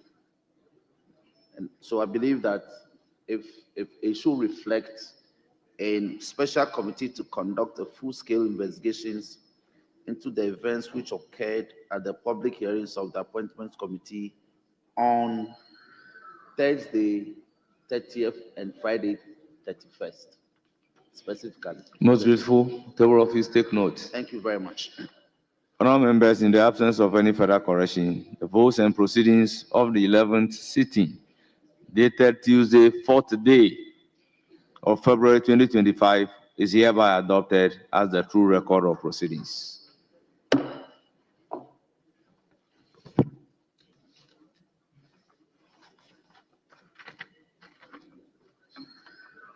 Honorable members, a statement has been admitted in the name of Honorable Dr. Zaneto Ajiman Rollins on the need to implement multidimensional measures to address the disturbing trend in cyber crime. Honorable Chief Whip. Speaker, with respect, before our colleague reads her statement, may I bring to your notification that we had an earlier conclave with the second Deputy Speaker, and Honorable Doyo was there. 2 issues I had brought to his notification that I wish to raise, same matter, for the House floor. 2 issues. First one has to do with a promise by the leader of the House that on the back of advice given by the Speaker that some matters, even though relevant, shouldn't be discussed on the House floor. We should engage properly at the Committee of the Whole. I would wish to know from the front bench these matters that are very important to us all, not just first-time MPs, but the entire House. And because the leader of government business had... Honorable Minority Whip, hold this. Second Deputy Speaker should be ready to take the chair. Speaker, I wish to know from our colleagues if we can have a confirmation of a Committee of the Whole. To be fair to the leader, respected leader, this morning he engaged me, but it goes beyond me. We have to carry the entire House along on such sensitive and important matters. So I'll need the front bench on our side, the opposite side, to confirm this to us. Then again, on the composition of our committees, we are all aware of the delay. Speaker, let me put on record that on our side of the minority, we are done. We have given the report to the committee clerk. The last time I engaged my colleague, the Honorable Whip, he gave a reason which now is not tenable, and I don't want to go into details of it. The reason he gave now is not tenable. So, and we are aware, you had rehash 24-hour economy, the relevance of it, even though His Excellency has said that this is not compulsory. 24-hour economy. In the context of 24-hour economy, and we want to support you to prosecute your 24-hour economy. And up to this time, you still haven't submitted your list. So yeah, it's not good enough. Our back here, they are not happy. Colleagues are not happy. The delay is unacceptable, totally unacceptable. And we in the minority cannot be part of this delay any longer. We have done our part, and now that you have taken full responsibility of the powers of the Speaker, I want to further pray you that between today and tomorrow, the committee of selection chaired by the Speaker should stand in and call for a meeting for us to give finality to this matter. It's unacceptable. And the government side, deputy majority leader, what are you saying to this? The delay is too bad. It's too bad, and our people are not happy. Our colleagues from the back, everybody is not happy. Is that not the sense? Colleagues, is that not the sense? We are not happy. So we can't go beyond Friday. We shouldn't go beyond Friday. Respected Whip, welcome to the portfolio. Well, please. Honorable Minority Because Leader, this is my plea. the point And is, it's not injurious. your point is well made. But they have to I will respond. give the opportunity to them to respond. Speaker, most grateful.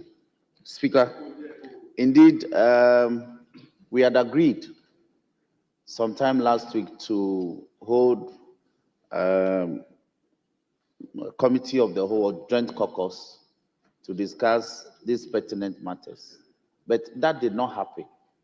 So fortuitously today, the joint caucus meeting is captured and is part of the business that we'll attend to today. The issue I was hoping he would raise would have been the timing, whether that should happen before members are permitted to take their statements, and or it should happen immediately after statement time. But he completely came after me. So I want to assure him that we'll deal with it today. We'll hold joint caucus today and deal with those pertinent matters he alluded to. Then two, yes, we engaged. And I told him that I had one final tying of the knots for me to be able to properly constitute my committees. And I'm done. These are my reports, standing and select. They are ready. And so you may not be aware this morning, but my work is prepared, it's cooked, it's baked, ready. So I want to assure him that we are also ready with our committees. So once, Speaker, at your convenience, either later today or tomorrow, we can convene a committee of selections and properly constitute the appropriate and relevant committees so we can move into action. Very well. Yes. Very well. Mr. Minority Speaker, Leader, any concern about yes, this? Mr. Speaker, I don't think the majority chief whip paid attention to all that the minority chief whip said. I don't know whether he's become aware that the president has made some further nominations for deputy ministerial portfolios. You know, you are forming your government at a very slow pace, and that is affecting oversight. You heard my respected colleague behind me, popularly known as OPK, Honorable Davis Opoku. He is of Mpraeso, the MP from Mpraeso.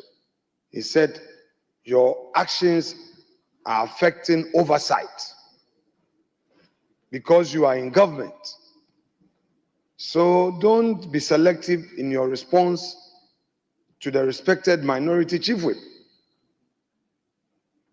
You are creating the impression that merely holding two files amount to you haven't completed your work.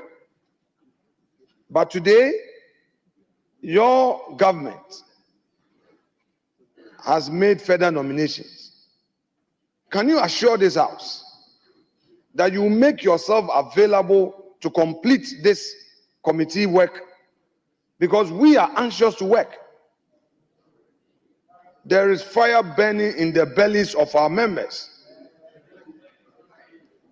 Mr. Speaker, today we are seeing some illegalities happening at the central bank.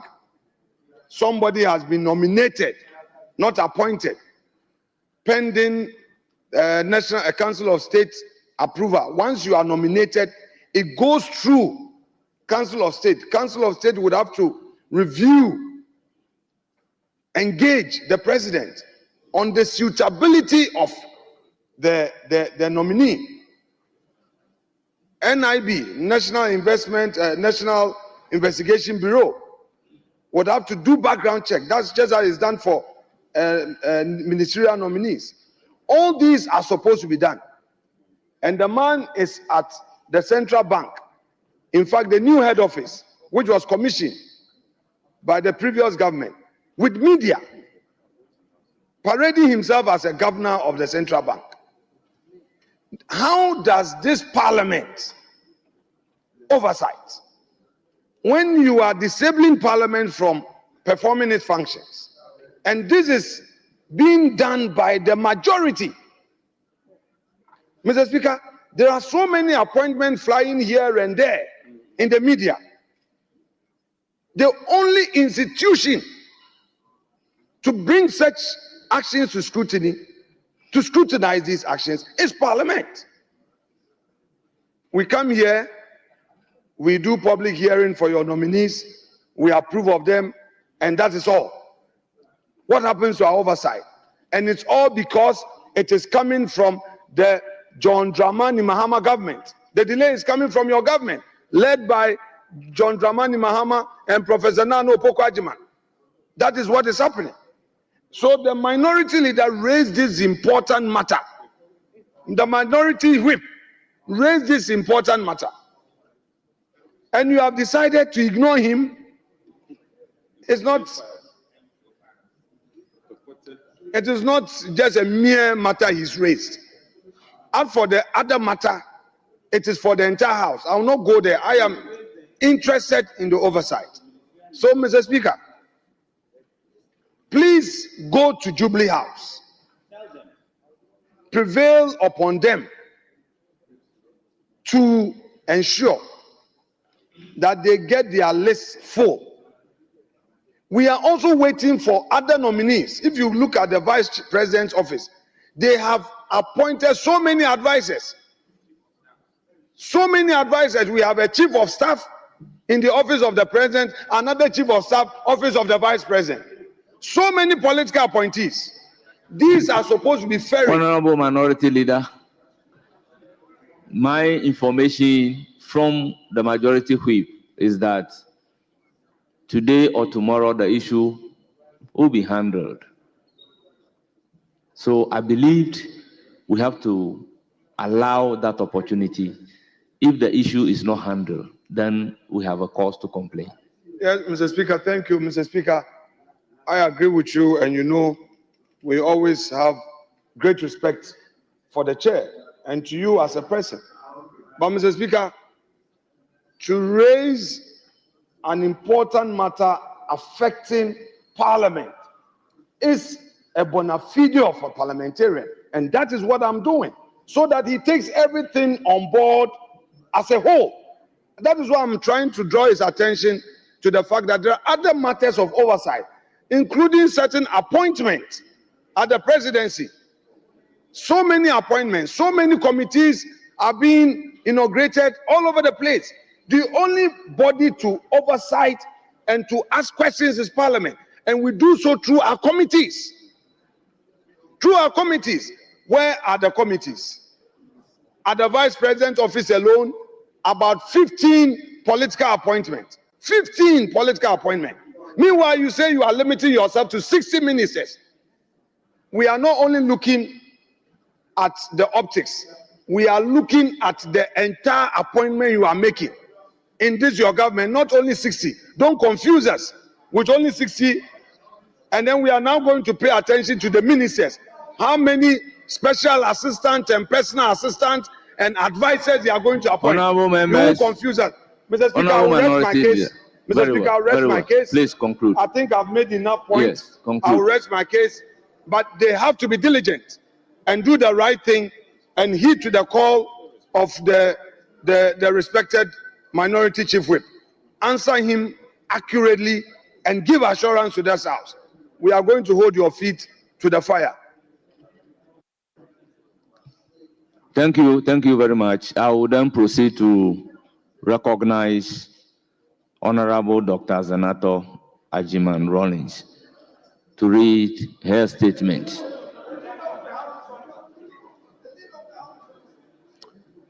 On the composition of the committees. Yes, Mr. Mr. Speaker, just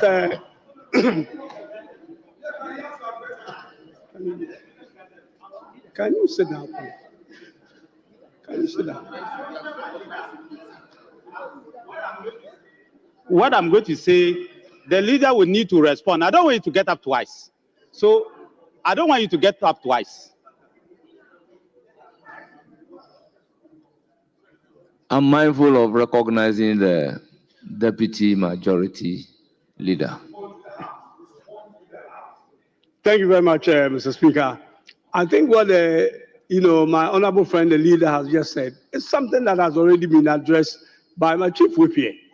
That within today and tomorrow, these issues you are talking about, with regards to the composition of committees, will be addressed. In fact, just yesterday, this house was recommended with a speed at which we have been able to vet and then approve nominees. We've done 42 out of the 60, and a new list has come just today, and that will also be dealt with. So I don't actually see, where you are actually coming from. The issue has been addressed. He's just shown you files, and you will see. He showed you the file. You wanted to see what is inside. You will soon see it. We are actually going to have a joint caucus where some of these pertinent issues you have raised today, that will be addressed. So just calm down. Thank you very much, Mr. Speaker. The issue raised by the minority chief whip has been responded to, and we've been assured that it will be concluded between today and tomorrow. So we will constitute ourselves into the appropriate committees to be able to look at the issue. What do you need my guidance on regarding this particular matter? I am very gracious for the opportunity for you to giving me this opportunity to seek your guidance on this very important matter. And I'm happy that both the minority leader and the deputy majority leader raised the issue. You see, we are building a democracy, and we must improve. This house, when ministerial nominees are expected to be announced, it comes to you, the speaker, first. You read to the public gets to know. Today, Mr. Speaker, the trend is that the names will be leaked to the press before even you get to know. I need your guidance on it, one. And two, if Mr. Speaker, if this list is correct, 15 names have come out. In fact, 16 names have come out, leaving just 2. I am not going to choose for the president. I don't have the audacity, I don't have the gravitas, I don't even have the power to choose anybody for the president. But I find it very odd that the brother of the man who made President Mills the vice president sitting in this house, 3-term member, and he's not a minister. I also find it very odd. Honorable member, the daughter of the founder of NDC is sitting in this house, and she's not made a minister. Honorable Nitiwul. I find it very odd. Honorable Nitiwul, you are out of order. Please resume your seat. Thank you, Mr. Speaker. Thank you, Mr. Speaker. Please resume your seat. Honorable Majority Whip, let's put this matter to rest. Please, let's put this matter to rest. I have ruled him out of order. kindly resume your seat. I proceed to call on Honorable Dr. Zanato Ajiman Rollins to read the statement.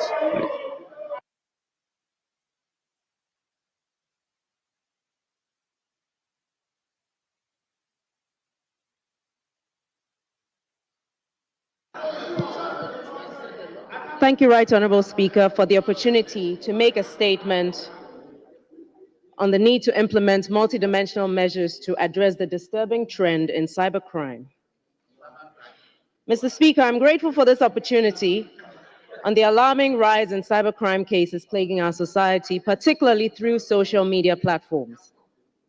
This issue hits close to home, as I personally have encountered and still do multiple fraudulent accounts across various social media platforms, including Facebook, Instagram, Twitter, TikTok, LinkedIn, and WhatsApp, which I have had to report countless times to the Cybersecurity Authority and the Ghana Police Service repeatedly. This is in spite of having verified accounts on all aforementioned platforms. One major challenge is the length of time it takes for these platforms to respond to fake reports, to respond to accounts of fake accounts, in spite of having received verified accounts of various persons, and several fake accounts are opened daily by these criminals. These malicious actors are not only impersonating public figures, but also deceiving and exploiting unsuspecting individuals, causing severe financial and reputational harm. Mr. Speaker, this country needs to be more stringent and targeted with its legislation in place in order to protect individuals on these platforms, and the greater public should have more education on safety online. This disturbing trend extends nationwide, extending and affecting not only members of parliament, but also other citizens. The consequences are dire, tarnishing hard-earned reputations and eroding trust in our digital interactions. Despite commendable efforts by the Cybersecurity Authority and Ghana Police Service, including recent high-profile crackdowns, many of these cyber criminals manage to evade justice, escaping prosecution due to what appears to be a disconnect between the modus operandi of our court systems and the extremely fluid and high-tech nature of cybercrime. There have been instances where individuals, in spite of overwhelming evidence to their complicity in these crimes committed, were released, and equipment which was used in criminal activity containing evidence of same released back to them on the orders of the court. Mr. Speaker, clearly, this would create a scenario where criminals would feel a sense of impunity as they continue to operate on a daily basis, destroying reputations and causing damage to individuals financially and psychologically. Mr. Speaker, addressing this growing cyber fraud crisis demands a proactive and comprehensive approach. Of key importance is enhanced interagency collaboration between the Ghana Police Service Intelligence Unit, the Bureau of National Communications, the Cybersecurity Authority, and other relevant agencies. Effective intelligence sharing and coordinated operations are essential to identify swiftly and apprehend these criminals operating within our borders. Some high-profile incidents in Ghana underscore the need for such advanced technology. For example, the high-profile kidnappings of 2 Canadian women in Kumasi in 2019 and the disappearance of 3 Takoradi girls in 2018 were managed with the use of technology and interagency and some external support, which highlighted the growing challenges faced by these law enforcement agencies. Moreover, Ghana's role as a transit point for drug trafficking, particularly cocaine and heroin, has been well documented. And in 2022 alone, the Narcotics Control Commission seized a staggering amount of 59,900 kilograms of illicit drugs at our ports, emphasizing the need for enhanced surveillance tools to combat organized crime. Mr. Speaker, I'm mentioning these examples because of the pivotal role that the internet and mobile devices have played and continue to play in serious transnational crimes, and the need to appreciate the direct link between cybercrime and organized crime, drug trafficking, armed robbery, transhumance, but to name a few. The reality is that cybercrime and cybercriminals exploit mobile devices for a range of illegal activities, including phishing, fraud, identity theft, amongst others, necessitating proactive measures to protect our citizens, which brings me to the technology required to monitor and investigate and ultimately arrest these criminals. Given the novelty of this trend of criminality, the establishment of specialized cybercrime courts to be presided over by judges proficient in digital law and cybercrime would be of immense benefit. The mandate of such courts could be to expedite trials and ensure thorough adjudication of complex cyber cases. This would have the combined effect of empowering the Ghana Police Service to fully invest time, money, and human resources towards the investigation of cybercrime, as well as serve as a deterrent for criminal elements, ultimately protecting our citizens and providing justice for those seeking redress. Mr. Speaker, alongside strengthening legal frameworks, we must invest, in enhancing the technological capabilities of our law enforcement agencies through, for example, the acquisition of an IMSI catcher tactical van for our police service. This essential piece of equipment, which is effectively for use in combating cybercrime and armed robbery as well, is called the International Mobile Subscriber Identity Catcher, and is a sophisticated device designed to intercept mobile phone signals, enabling law enforcement to track and monitor communications. When integrated into a tactical vehicle, it becomes a mobile unit deployable wherever needed, greatly amplifying our surveillance and investigative capabilities. It provides real-time tracking and interception capabilities crucial for apprehending criminals swiftly and enhancing public safety by reducing response time to incidents. Furthermore, it facilitates the gathering of admissible evidence, thereby strengthening our legal case against offenders and improving law enforcement. However, I do hasten to add that the application of such intrusive technology raises the very legitimate concerns about privacy and the need for strict regulations and oversight of agencies to prevent misuse, ensuring compliance with existing laws, and safeguarding civil liberties. These are important checks and balances to prevent the abuse of power, provide transparency and accountability in the gathering and use of intelligence. Law enforcement experts and cybersecurity professionals generally endorse acquisition of such assets, reflecting widespread support for enhancing police capabilities among the public. This technology, I reiterate, is essential for bolstering our police services' ability to combat evolving threats of cybercrime and armed robbery, thereby securing the safety and security of our citizens, with the proper legal framework and oversight in place, of course. This integrated approach will enable real-time intelligence sharing and proactive responses to criminal activities, aligning our strategies with global best practices. I would therefore like to end my statement by summarizing a few recommendations. Number one, that the greater interagency collaboration and coordination, particularly the Ghana Police Services Intelligence Unit, the Bureau of National Communications, and the Cybersecurity Authority. Two, that special courts be established to deal with cyber crimes. Three, procurement of equipment and technology to enhance crime-fighting capabilities of the Ghana Police Services and other intelligence agencies. Four, to establish the requisite legal framework and effective legislative oversight to protect the rights and privacy of citizens from abuse of potentially intrusive technology in the hands of state agencies. Five, legislation that would compel entities like Facebook to make it more difficult for their platforms to be used as a medium for criminal activity. And finally, that greater public education is provided so that people do not engage in financial interactions via social media for any reason whatsoever. Mr. Speaker, this is a statement that was actually written and initially submitted last year. So I'm sure that the current ministers who have specific duties in the relevant sectors will be able to speak to this. I thank you very much, Mr. Speaker, for your attention on this matter.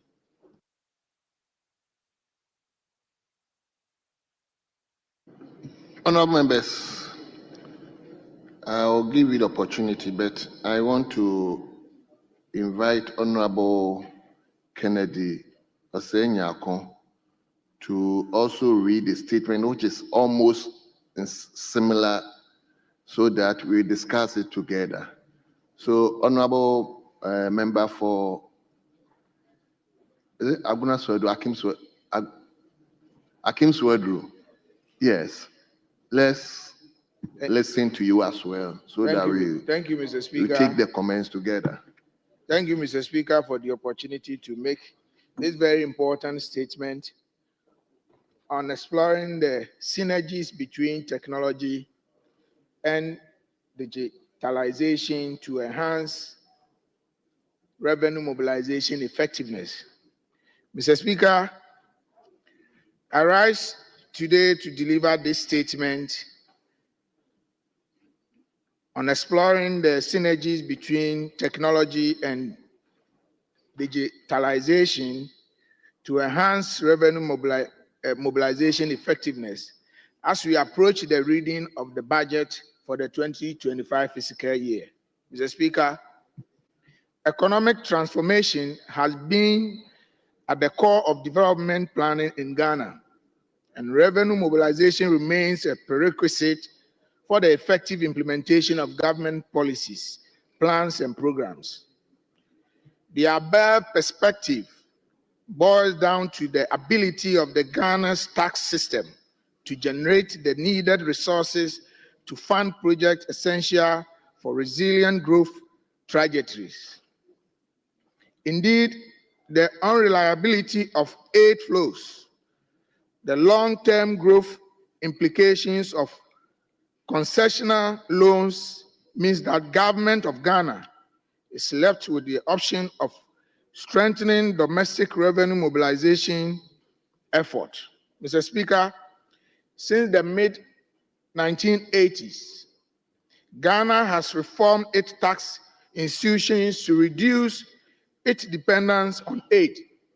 Despite this reform, Ghana domestic revenue mobilization remains low. The Ministry of Finance on October 10, 2024, published an updated survey of the Ghana tax system, produced jointly by the Center for Tax Analysis in Development Countries. Mr. Speaker, this survey provides information on Ghana's tax system as of January 2024 at 13.8% in 2022.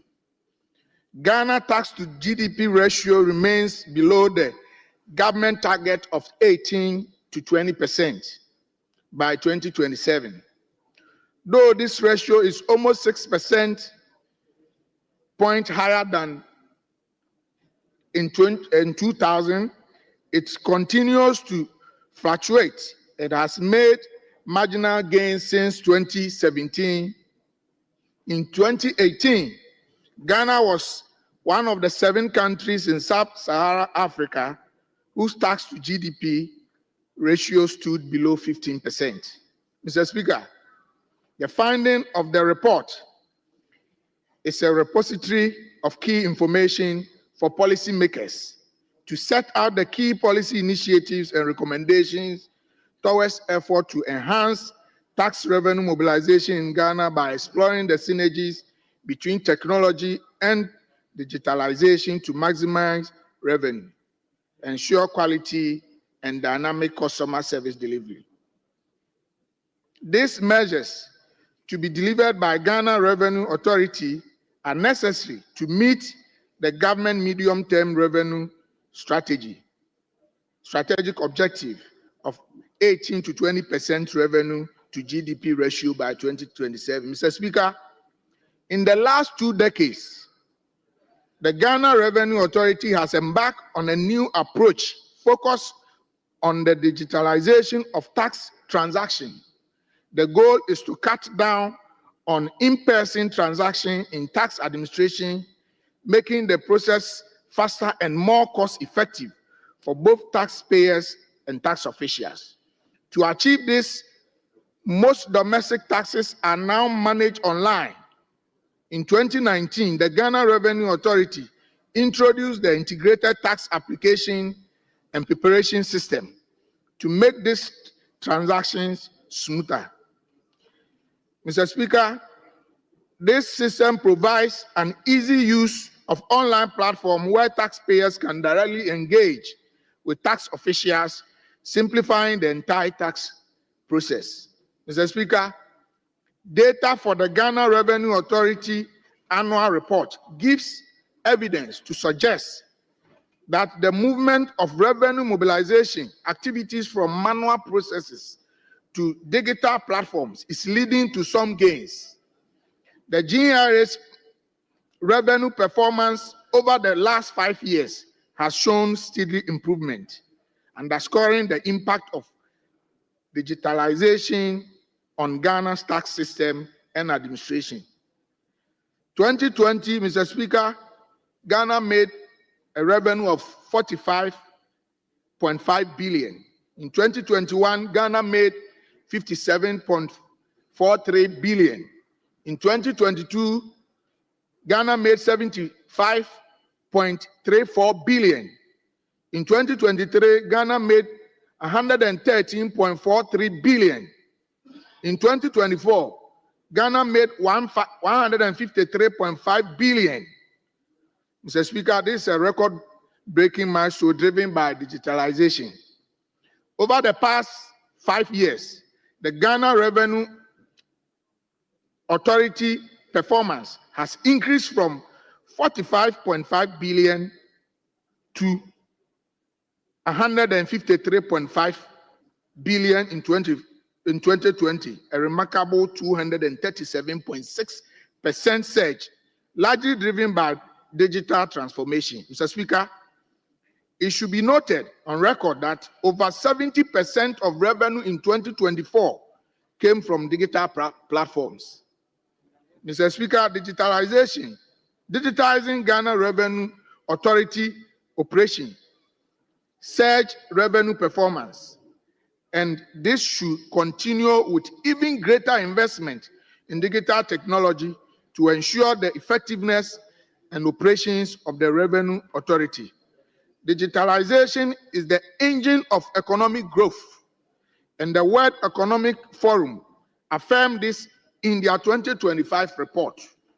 Mr. Speaker, I will encourage the Finance Minister and his team to continue effort to digitalize domestic revenue mobilization for effective implementation of government policies, plans, and programs. Mr. Speaker, I thank you for giving me the opportunity. Thank you. Thank you very much. 1, 2, 3, 4, 5.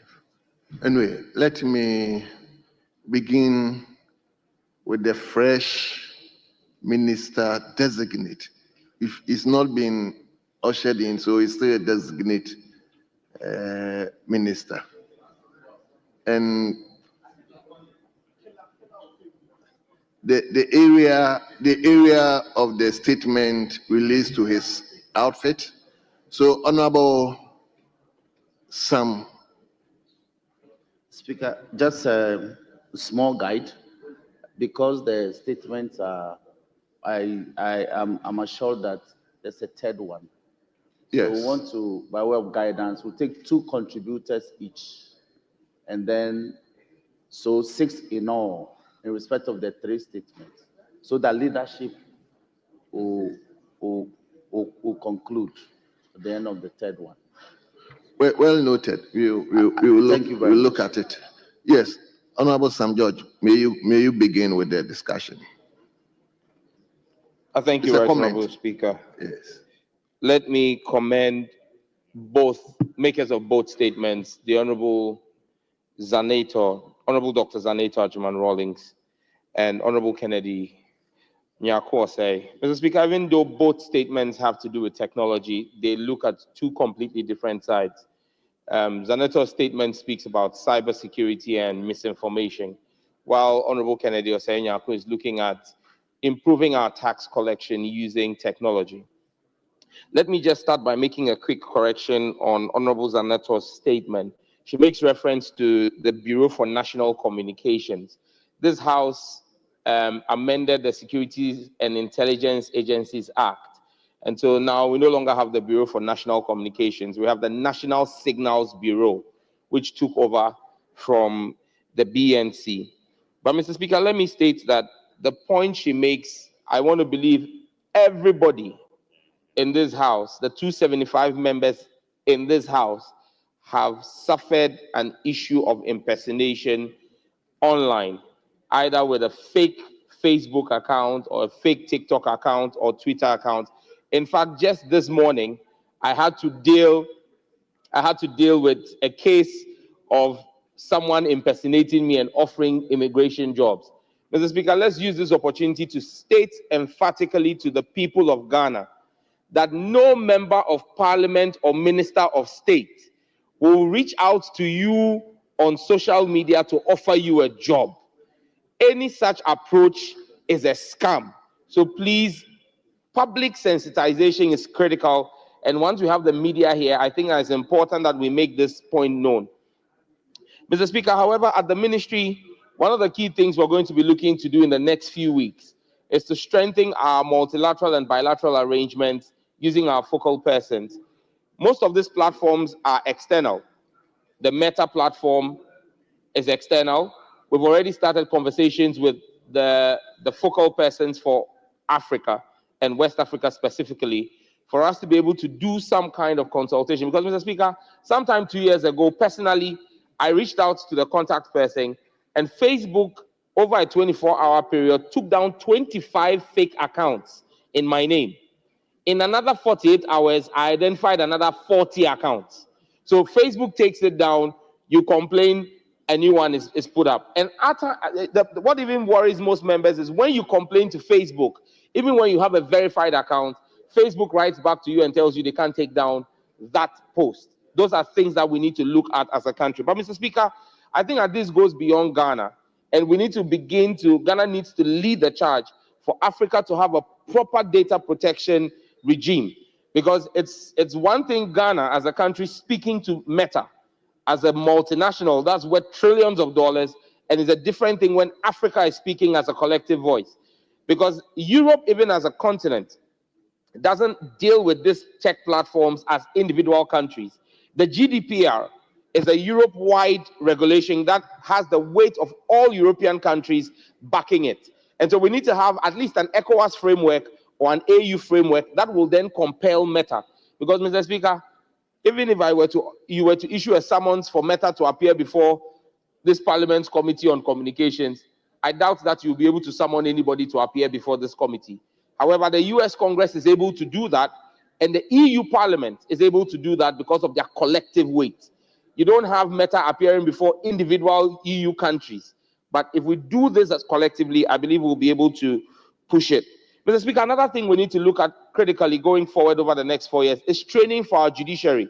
Because the statement Zanato makes points out the fact that even when there have been arrests made, it's difficult to secure convictions because the judges are not well skilled in how the interpretation of the material that's been put before them for prosecution should be used. And when we're talking about this, even our law enforcement officers need training.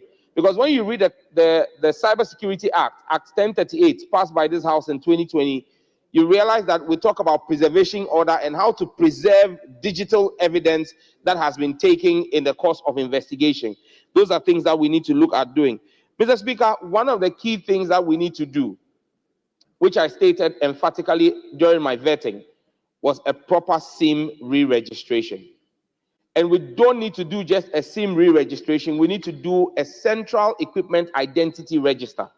Because, Mr. Speaker, today, if you complete a SIM re-registration and you even block the SIM, they can simply move to another phone and use that phone. But if you have a central equipment identity register and it is locked with the SIM card, Mr. Speaker, when we block the SIM, and most members know when the fraud is done, they are asked to pay money to a certain series of numbers.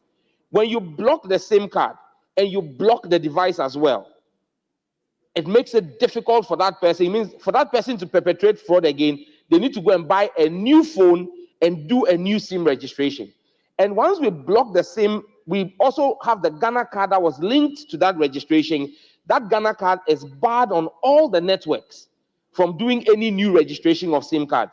Mr. Speaker, it's a tall order, but we are focused on doing this over the next 1 year, and I crave the indulgence of members of this House and this House as a whole to back the Ministry of Communications, Digital Technology, and Innovations when we begin this process to clean up this space. Mr. Speaker, Honorable Senator makes a recommendation on getting an IMSI vehicle and handing it over to the Ghana Police Service. I'm happy that in her own statement, she makes reference to the fact that many people are worried about what such technology in the hands of law enforcement can become. I would urge that even if we decide to go down that route, we should rather hasten slowly and put that equipment in the hand of the Cybersecurity Authority. The Cybersecurity Authority is still tailored as a civilian institution. When you put this in the hands of fully law enforcement of institutions, Mr. Speaker, our safety is at times questionable. Mr. Speaker, the ministry will be coming again to deal with the issues of mis and disinformation with legislation to this House. And I will urge members of Parliament to support it. Because, Mr. Speaker, even in this chamber yesterday, there was misinformation. In fact, in the past 1 week, this House has carried out business on 2 occasions on the back of misinformation. The Appointments Committee of Parliament had to deal with an issue of mis and disinformation when it invited Oliver Bakavomawo, because there was no authentication of what the committee put before him as his own post. Meanwhile, it was doctored. Yesterday, the Honorable Member for Damongo, Honorable Abu Jinapo, made reference to a photo that had been altered and digitally created on the floor of this House. It's important that we take misinformation and disinformation seriously and deal with it once and for all, and crack the whip and make sure that persons who are actively engaged in this face the full rigors of the law. And Mr. Speaker, with your support as Minister, we will bring legislation to deal with it.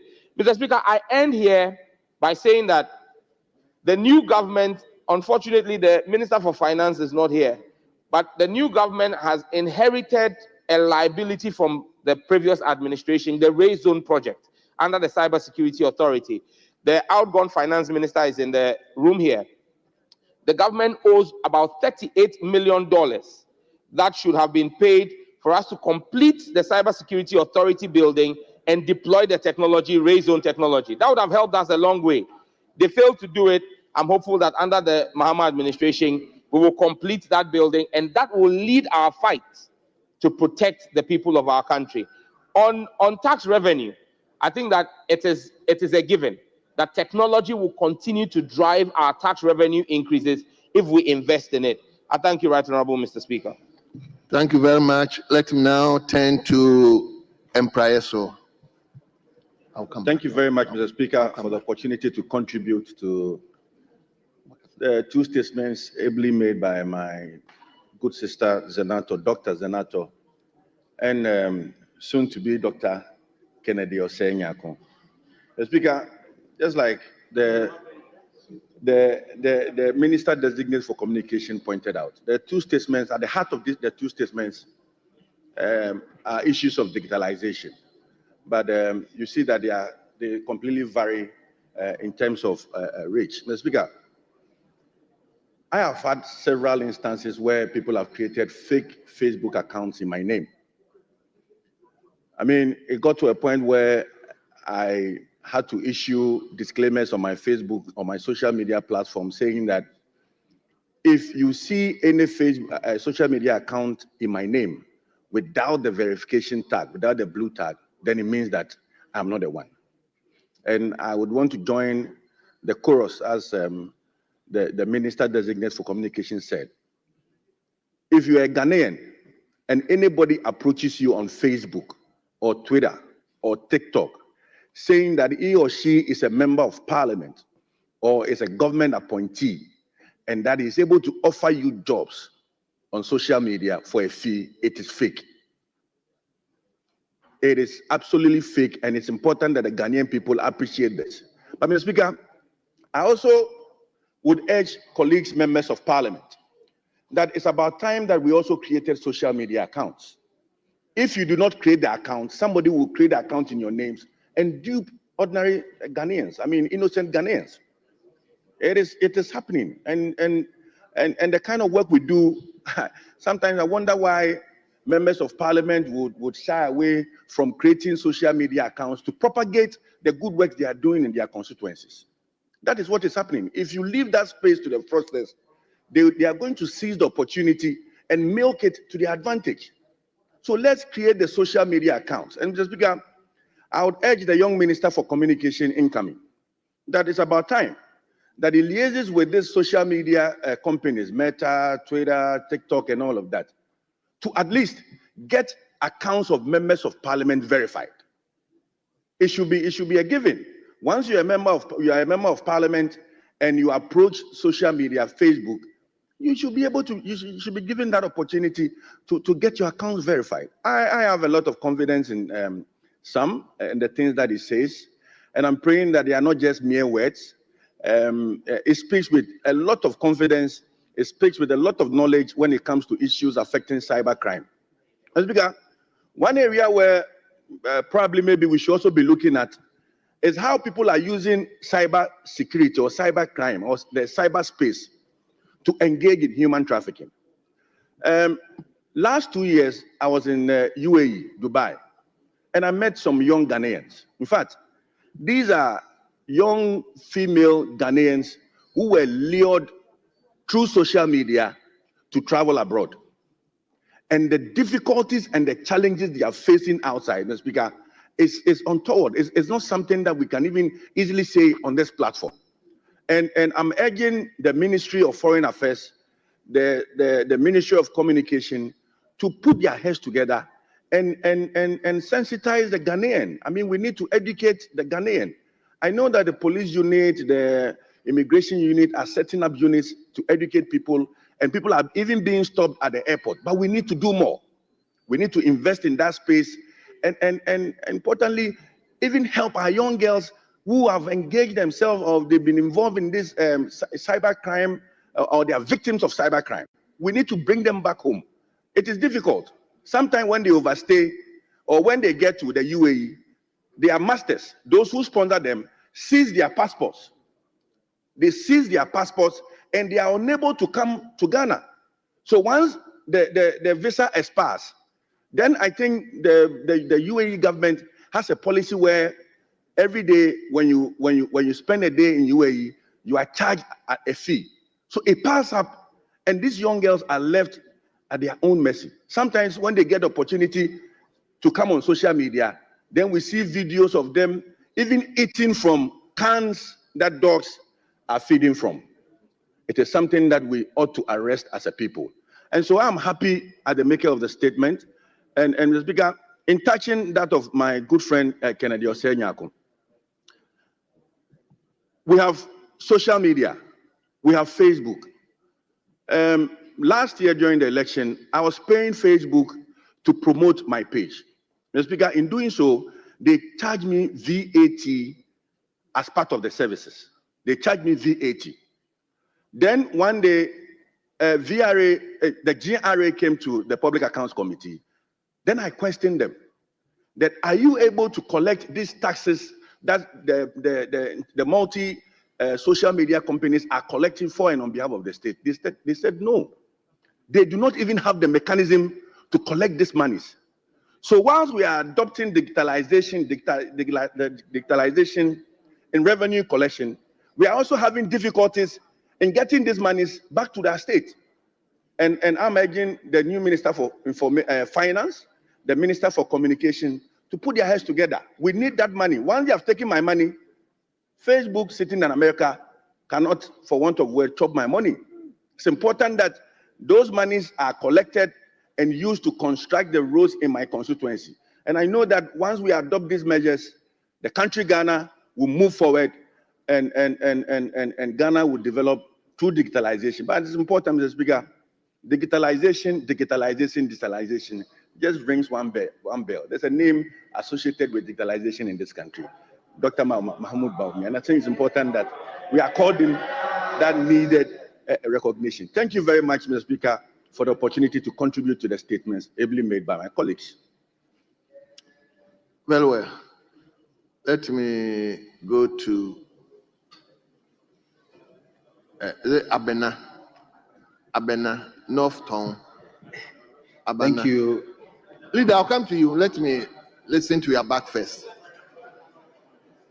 Thank you. But make it around 5 minutes. Please. Thank you. Thank you, Mr. Speaker, for the opportunity. I'm guided by Order 93.5 and I'm grateful for the opportunity to contribute to the statement by the Honorable Dr. The Honorable MP for Osu Klole-Kote constituency.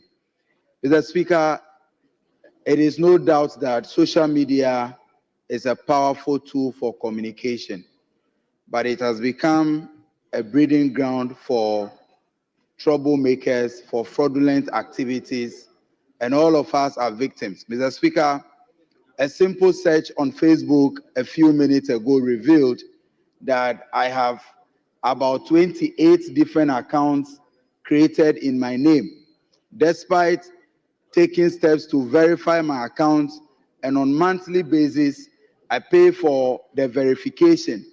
Others have created fake accounts in my name, and they are using these accounts to demand monies from people and defraud people on a daily basis. But Mr. Speaker, what is surprising is the fact that all these fraudulent activities are successful only when monies are sent to the fraudsters through a mobile money account. And we know for a fact that a couple of years ago, the Ministry of Communication and indeed the government of Ghana embarked on an agenda to ensure that every Ghanaian registers his or her SIM cards. And we're asked to register these SIM cards with our Ghana card. And the explanation they gave us was that as soon as you register your SIM cards with your Ghana card, every information about you is available to the state. It means all your data is available for the state. Now, why is it difficult that fraudsters or scammers are able to register SIM cards? They use these SIM cards to perpetrate fraud, and it is very difficult to arrest the individuals behind these accounts, where if indeed they also registered for the SIM cards using their Ghana card. Number two is the fact that in all of these activities of fraudsters using social media to defraud people, they basically play on the vulnerability of the people, especially in the area of jobs.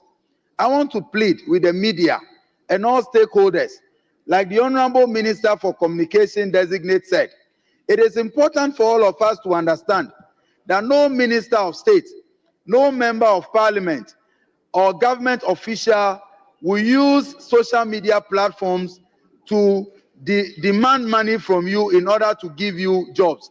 But that means that we must embark on an aggressive digital literacy and public awareness. Mr. Speaker, the media should partner with us to do this, because a couple of months ago, a family walked into my house and they came to demand for a job. According to them, they paid using an account that had a conversation with them, promising them a job.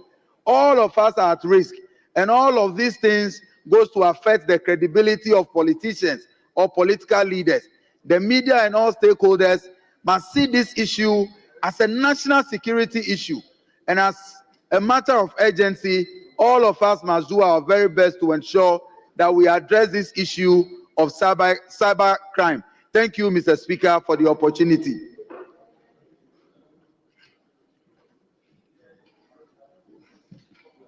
Thank you, Mr. Speaker. Mr. Speaker, I seek your guidance. I am not really and truly contributing, but there was a point that was made by the freshest communication minister. He said that the House conducted business on the back of misinformation, and then cited Oliver Barker-Vormawor. The Speaker, just for the purpose of records and Hansard, I just wanted to make Honourable Member.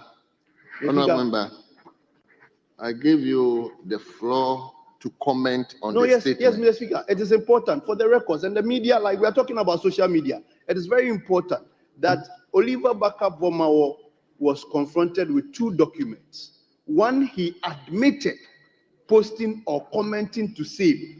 The other, he denied.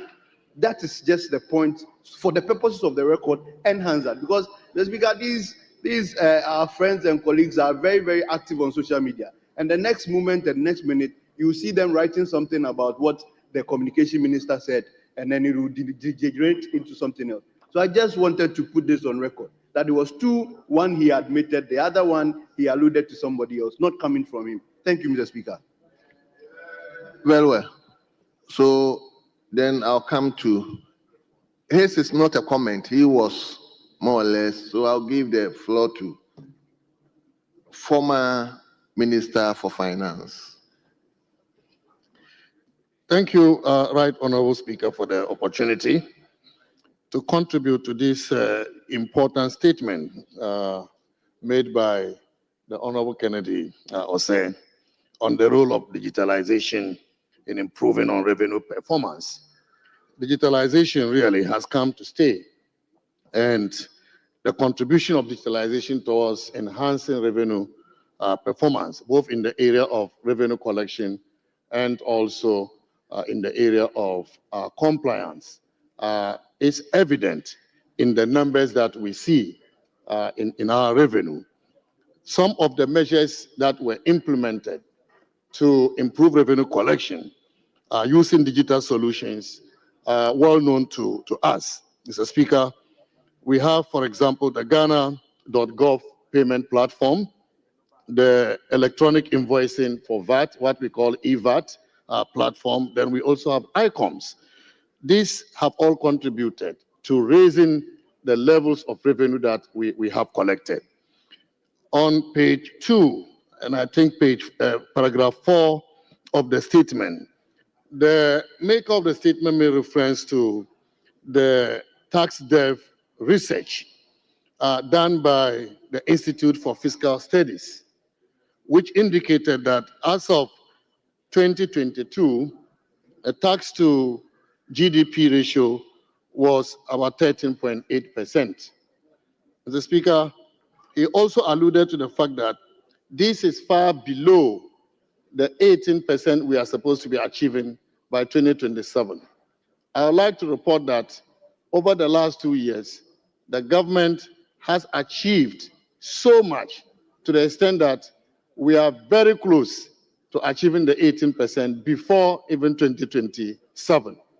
As of the end of last year, 2024, tax to GDP ratio was 17%.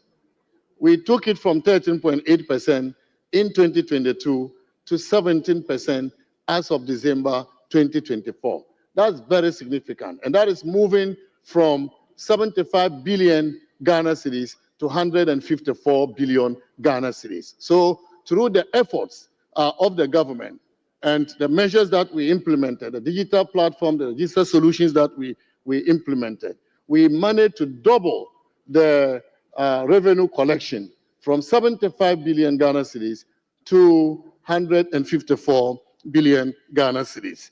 And that brought our tax to GDP ratio to 17%.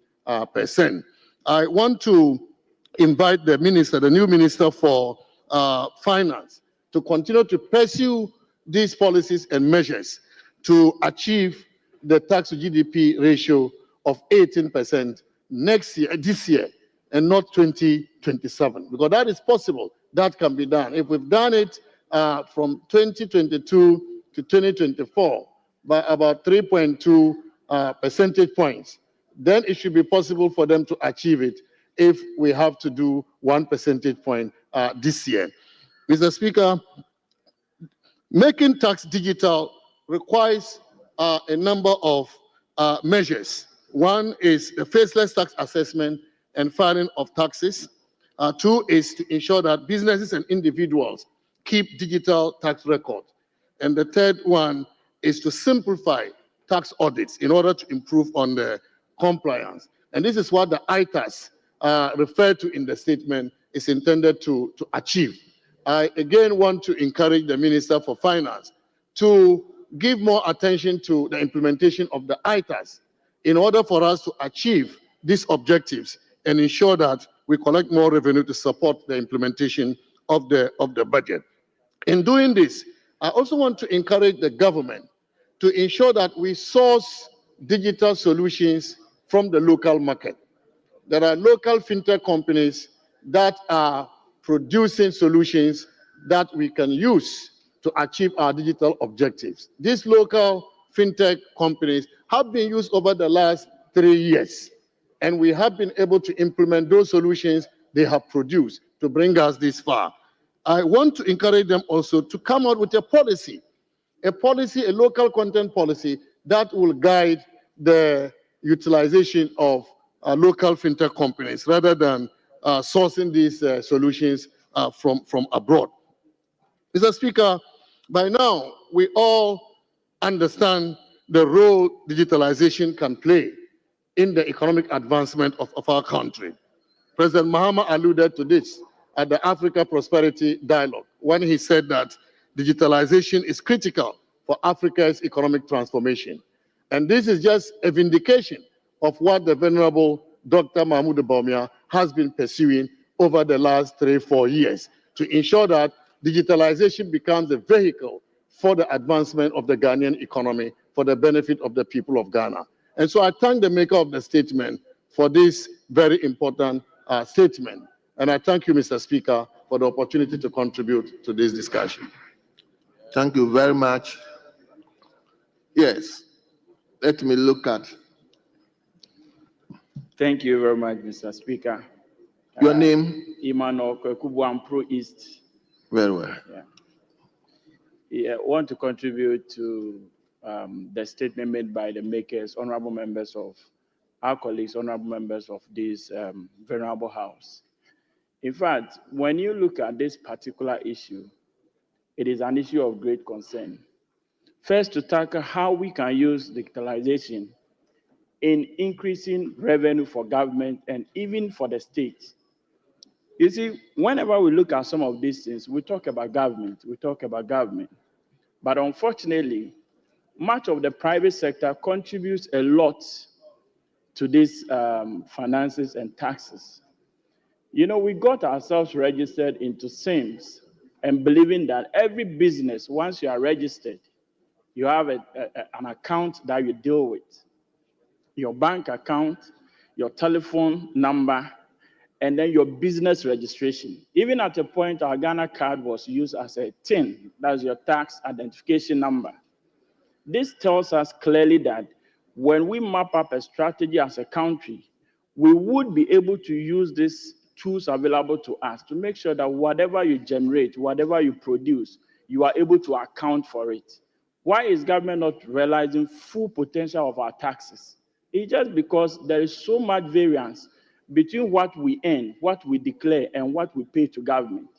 And using technology, this can easily be breached. And there's so much responsibility on the communication ministry to make sure that they bridge that wide gap between what we see, what we do, and then what we earn as a state. To talk of cybersecurity is something that we all need to pay so much attention to. It is more or less becoming like an organized crime. When you look at the people involved, these are young guys who are recruited. And what they do is that most of them, they are people who go onto their system, clone the data of honorable people or members, and there are some that engage in direct calling. So they call you to find out exactly what you are doing. And there are those who also use your identification or your details to tell people that they are impersonating or they are the real people once you are being impersonated. Unfortunately, there seem not to be direct guidelines as to how these things should be kept. I was happy when Honorable Sam George made the point that he's going to lead another regime to make sure that we have some form of legislation to some of these things. The youth today are using unemployment as the benchmark for what they are doing. Unfortunately, they have that courage, that audacity to go about calling you and telling you that should they not do this? What do they do for a living? And I had an encounter with one of them after talking to him for severally. He said, boss, if we don't do this, how do we feed ourselves and our families? So you can imagine the level at which our young guys are taking this thing. And it is more of a social security. It is more of a national security. And this is something we should look at it collectively as a nation. Thank you very much, Mr. Speaker. Yes, let me give the last opportunity to the former education minister. Thank you, Mr. Speaker, for such a wonderful opportunity. Mr. Speaker, I want to commend the maker of the statement on cybersecurity, Honorable Dr. Zanetor Rawlings, for speaking to the cybersecurity challenge that we face as a nation. Mr. Speaker, with increased digitalization, it's not surprising that we have challenges in the space of cybersecurity. Mr. Speaker, I want us to also begin to look at the opportunities presented to us. Opportunity presented to us to improve education in this area at the high school level and at the university level. Mr. Speaker, in the United States, it's estimated that 500,000 cybersecurity jobs have gone unfilled, and it may go unfilled for years to come. Around the world, there are 3 million cybersecurity jobs that are waiting for people to be trained to fill them. The opportunity we have as a nation is begin to look at the education system. At the high school level, last year, through the high school curriculum reform, cybersecurity content as a coursework was introduced. At the universities, we have to find a way to incentivize our universities to introduce courses in cybersecurity. We also have to begin to look at industry certification in the cybersecurity field. It may not just be enough to have an IT course at the university meeting this requirement. How are we preparing our youth to meet world standard requirements in areas like CIS cybersecurity, certification, CompTIA, network security? There are many industry certification programs at the world stage that our youth, when they get certified, can get jobs and work in that field even remotely. So as we look at the challenge, we also have to look at the opportunity the cybersecurity threat poses and actually contain and give us and begin to take advantage. I think this is where the Ministry of Communication and Digitalization, Ministry of Education, Ministry of Finance can collaborate to create grant programs that incentivize universities to create cybersecurity courses, that incentivize high schools with laboratories to also train students in cybersecurity. So as we take advantage of the challenge, then Ghana will put its best foot forward, providing the cybersecurity experts of the world. And I think that's an area that we need to take notice of. We also have to congratulate institutions that are doing this. I want to take this opportunity to congratulate Wisconsin University College with its Chancellor, Professor Paul K. Finn, for introducing a cybersecurity course at their universities. Other public universities can take a cue and follow suit, so that when we talk about the challenges posed by cybersecurity, we are also going to be able not just providing a legal framework for combating the menace, but also going to provide the people with the expertise to deal with challenges posed by cybersecurity. So as we confront the challenges, let us look at how we take advantage of cybersecurity threat as an opportunity and train the masses of people that will just not meet the needs of Ghana, but meet the needs of the world. Mr. Speaker, thank you for this opportunity. Thank you very much. Honourable members, we will bring close to the first statement. Leadership, you want to comment? Yes, okay. I'm obliged. Yes. Minority leadership. Mr. Speaker, thank you very much. To add our voice to the two statements being made, both by Dr. Izinato and then Honorable Nyako, my partner from the Western region. I'm duly informed that that is his maiden statement on taxes. Mr. Speaker, I believe that the issues are clear. First and foremost, in this modern world, you can never do anything without digitalization and internet and the Internet of Things. It is therefore very appropriate that whilst issues of cybersecurity comes up as a country, we also rise up to the occasion.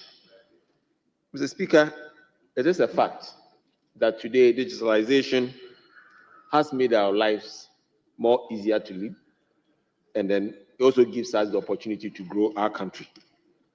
Today, when you take the giants of the world, more than 5 IT companies control them: Apple, Microsoft, and the rest. And therefore, I believe that now that we are talking about cybersecurity, we should also be looking at the education we give to our children and the general population in general. Mr. Speaker, these days, if you are an MP, you should understand that you are not free. Every day, you see in your inbox, Minister, MP, your PA took money from us that we should pay 200 Ghana cedis to be employed at the military or the police or immigration. Clearly, it shows that there's an information gap and the expectations that come from our own people. I have consistently said that our education will be incomplete if we don't start teaching critical thinking in our schools. Because I ask myself, how would an ordinary person think that his MP want to take 200 Ghana cedis from him or her before he gets placement in the immigration services or any employment agency in our country? So I believe that is number one. Two, we should also understand that we've made so many laws to curb the incidents in the internet or the digitalization space. We even have the Data Protection Agency, we have the Police Services Act, we have the Data Protection Act, we have the Electronic Transaction Act. We have a lot of laws, and for all these laws, there are sanctions attached to them. So the question you ask yourself is, how come people continue to perpetrate a lot of these crimes and we are not able to take care of it? Mr. Speaker, I do believe that it is time that these agencies become robust in dealing with people who are cited for such fraud, who are cited for such cyber security breaches, so that this country can see some calm and also encourage investors into our country. As we speak today, a lot of payment companies like PayPal still do not allow Ghanaians to fully use their services to purchase online across the globe. There are certain services who are still not even here in Ghana, like Amazon. They are still not in Ghana. They just recently moved to South Africa, clearly showing that there's something amiss when it comes to cybersecurity and fraud being perpetrated on the internet. It is for this reason that I believe that the new minister, who has been in the system for some time, will look at this area not just as an intelligence issue, but also as a way of life of Ghanaians, so that Ghanaians will have that full confidence to move a lot of their activities online to also get the benefit thereof. Going forward, Mr. Speaker, on the tax administration, I've had the responsibility some time ago as the Finance Committee Chairman of the Metropolitan Assembly of Sekindi Takrady. We never increased any rate. We just digitalized, and our revenues moved within 6 years by 1,000%. So I'm clear in my mind when Honorable Nyako made it clear that we've been able to increase our revenues through digitalization. And I think that that is the way to go. Unfortunately, it is only in Ghana that when government moves services online, then people get annoyed. In fact, I remember when we came to power, immediately they moved the scholarship secretariat online. People started complaining. How can we benefit? It's online. We are not getting anything. Immediately they moved the YE online. People even felt reluctant to go and fill the forms. So I believe that we need education. We need to educate our people and let them see the real benefits of these interventions that government is putting in place. Because for us to move our revenues from 45 billion to over 150 billion through digitalization, I believe that that is clearly the way to go. In fact, recently in my region, we introduced what we call the e-tankers. We're trying to do this sanitation model with digitalization. And all of a sudden, the assembly started increasing revenues because of the ability to actually capture nuisance, sanitation nuisance online, and they were able to increase their revenue. So I believe that from what Honorable Nyako have said, it is also appropriate that we also look at the issue of financial literacy in our schools.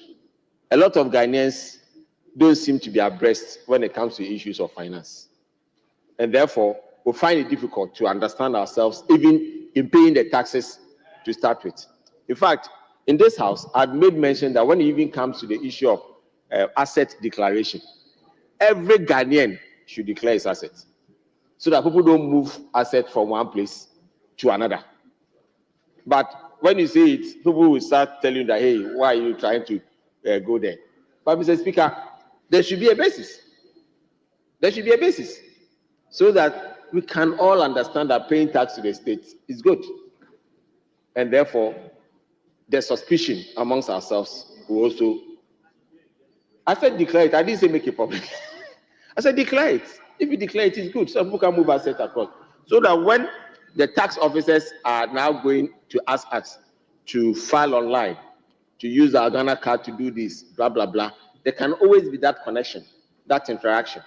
And then for us to trace to the last mile so that government can get the benefit of our taxes. Thank you very much, Mr. Speaker, for the opportunity to ask. Lastly, Honorable Majority Deputy Leader. Thank you very much, Mr. Speaker, for the opportunity to contribute to this very important statement made by my able friends, Honorable Senator Rawlings, and a similar statement made by Honorable Kennedy Osenya. Mr. Speaker, cyber crime cases have indeed become very alarming. It is not just peculiar to Ghana, but actually it's a global thing. And it looks as if the technology is ahead of the regulation. Mr. Speaker, we have a lot of regulators who are actually technocrats and not practitioners in the technology or the digital world. And therefore, they have challenges in actually being able to keep up with the people who are perpetrating this type of crimes. Mr. Speaker, some of the recommendations that Honorable Senator Ajiman Rawlings had made here are very important. Mr. Speaker, we need to have the kind of equipment. Such matters that are reported to the police and other agencies who deal with these things are not actually equipped and don't have a good understanding of the technology to be able to deal with the problems that we send to them. And these platforms that have actually become, they are quite numerous. You know, you talk of the TikToks, the Twitters, Facebook, and what have you, are not actually being as responsible as they should. And they are being taken on by the mighty countries like the United States and Europe and others. But in Africa, we don't actually have the strength to take these platforms on. Therefore, the service that are provided to us are not as good as other people get elsewhere. Because in other countries, there are penalties that these institutions pay to government. And if that is not there, then obviously people are going to get away with doing all the things that they do. It is difficult, and I'm sure it has affected a lot of people here, that when you get all these fake accounts and all that, to be able to actually get them shut down even with verification, because we are not having the regulations and what we need to be able to do these things. When it comes to what Honorable Kennedy Nyako said, Mr. Speaker, when it comes to revenues for technology, we are just scratching the surface. You hear various finance ministers talk about widening the tax net and all that. Mr. Speaker, yes, you can widen the tax net for the informal sector and all that. But this technology and digitalization are actually in the formal sector. They are not informal. Therefore, we are not doing enough there.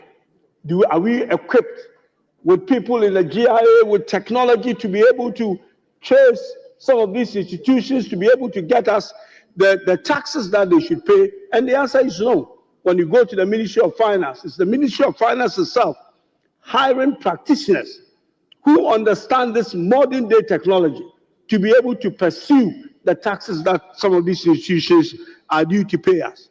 So we have the minister designated here, and I know he's well equipped, and I hope that he will go to his ministry and equip the ministry and its agencies to be able to have the sophisticated equipment that we have today.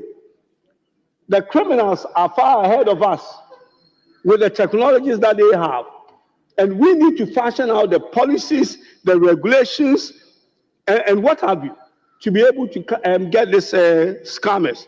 And on the finance minister is not here, but I know he will hear. The former finance minister had the opportunity to make a good contribution, and I hope we will follow that up in going for taxes that we can get from the formal sector, but from the technology and the digitalization space, and not just talk about widening the net and widening the net to all these informal sectors that for some reason we are not able to do. But the hanging fruits are still within the formal sector, where these technology players actually play.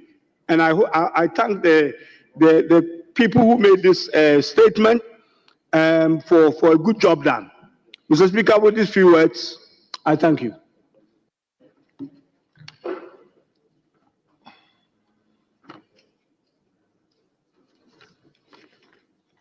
Thank you very much, Honorable members. We will take our third statement from Honorable Frisia Jane. And the statement is about the tourism potentials of Kintampo South. I guess that is consensus. Come again. Honorable member, before you take the floor, I think the minister designate would like to give a message in relation to the discussion we just had. So, Honorable Minister, yes. Thank you, right Honorable Speaker. I was just saying that based on what the Honorable Opoku Davis, OPK, said, I would plead with both whips to compile a list of the official accounts on all social media platforms, Facebook, Twitter, Instagram, and TikTok, and furnish the ministry with that information. That will allow us engage the platform owners to build and do a verification. Because when you look at our colleagues in the US Congress, they don't use the blue tick. They actually have a gray tick for public officials in government. That's even different from the blue tick. And so we will be engaging with the platforms if you furnish us with those details to get that level of verification and then do public sensitization to the Ghanaian public that unless you see a gray tick, do not see this as an official government handle. Thank you very much, Mr. Speaker. Very well. So, yes, Leader. Speaker, I believe that the request by the Minister for the sector is in order. And I want to urge my brother on the other side so that we should be able to gather these things by tomorrow. Because Speaker, as we speak, as soon as you succeed in collapsing a fake one, several other fake ones are generated. So if they have a mechanism to be able to deal with the fake ones, it will serve the need and purpose for members to be able to reach out and communicate with the generality of the people, and to also reduce the fraud that's perpetrated on our constituents, especially where the system is deployed to attract money or demand from all of them. So we want to thank you for this report. Thank you. Very well. Yes, Honorable Jerry, you want to say something? Yes, Speaker, especially when there are a lot of invitations to treat with reference to people saying that you have to pay 200 cedis for you to be employed. And my friend Ahiafor has suffered a lot of those. It's high time to support the call from our brother and finishing with all our proper emails and other social media handles so that all of those ones are verified for the security of members. So we are minded to support this call. Thank you very much. Thank you very much. Yes, let me now invite Honorable Fisher Jane to take the floor. Thank you, Mr. Speaker. Mr. Speaker, I am honored to stand before you today, proud and humble by the trust my constituents have placed in me for the second time after I lost my seat in the 2020 elections. My journey to this moment has been challenging, yet transformative, preparing me to serve my constituency with vision and pride. Mr. Speaker, as a woman in leadership, I am proud to be part of a growing community of women breaking down barriers and glass ceiling. I commend His Excellency President John Dramani Mahama for empowering women in public service. The selection of Her Excellency Professor Jainana Opoku Ajiman as running mate and now Vice President of Ghana demonstrates the President's commitment and the Ghanaians' people's acceptance of women in public service. Mr. Speaker, to young women and girls out there aspiring to leadership, I say the sky is not the limit, it's only the beginning. Mr. Speaker, our constituency is rich in tourism potential, boasting attractions like the Kintampo Waterfalls, Kintampo Fila Falls, Kintampo Village. However, poor road network and inadequate telecommunication infrastructure hinder tourism growth. Mr. Speaker, most of our roads leading to important tourist sites are in bad shape, making it difficult for tourists to access our attractions. Critical roads such as those connecting Jema Town and Amoma Town to Amoma Nkwanta through Agena require urgent attention. Those roads are a nightmare for road users, farmers, and traders. Mr. Speaker, some of the major roads in need of repair include Amoma Nkwanta through Agena to Ofuman in Techiman North constituency, Shreso through Bwedi to Nyame Asem, Asante Okra to Ayoya, Sabule through Mansie to Subrinso in the Wenche district. Mr. Speaker, these roads are a lifeline connecting our communities, facilitating trade, and promoting economic growth. I humbly call upon the government to put the necessary steps to fix the roads. Mr. Speaker, furthermore, the lack of reliable internet service affects tourist communication and local businesses' ability to market their service. I appeal to the government to invest in our tourist sector, particularly in Kintampo South to improve lives and promote tourism.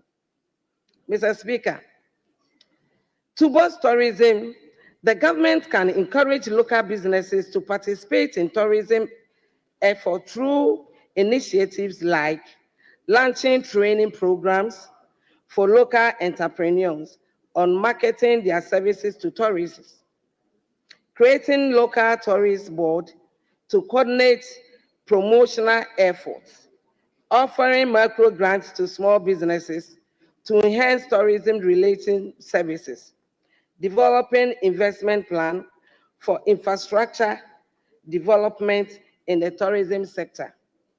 Mr. Speaker, I appeal to His Excellency President Mahama to consider the repair of our roads and development of our telecommunication infrastructure.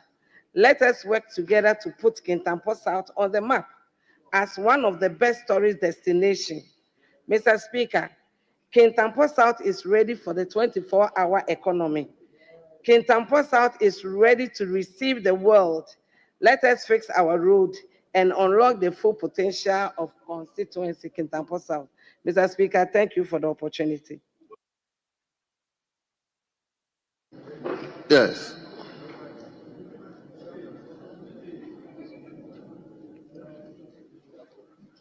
Let me invite Honorable Member for Bosome Freho. I think he is also located within a tourist area. So, Honorable Member for Bosome Freho, take the floor now, but work around 5 minutes. Thank you. Mr. Speaker, I would like to commend the maker of the statement heavily. Mr. Speaker, this is as a result of the potential within that industry she has mentioned. She enumerated very critical and important sites and areas that is important, not just for her community, but also for the country as a whole. Because when tourists are coming into Ghana and they go to Kintampo, they would definitely make some payment and contribute something to the economy of this country. So even though she's advocating for Kintampo, it is important that we all join hands and commend her because it will have a rippling effect in Ghana. I want to just ride on the back of her statement to reiterate one or two few points that was made by the minister. The minister made some critical point at the vetting, which was captured in her report, in the report that we approved here. Which minister are you talking about? The Minister for Tourism. Okay. The Minister for Tourism. One was the ministry's preparedness to work with the MMDCs to develop local tourist sites.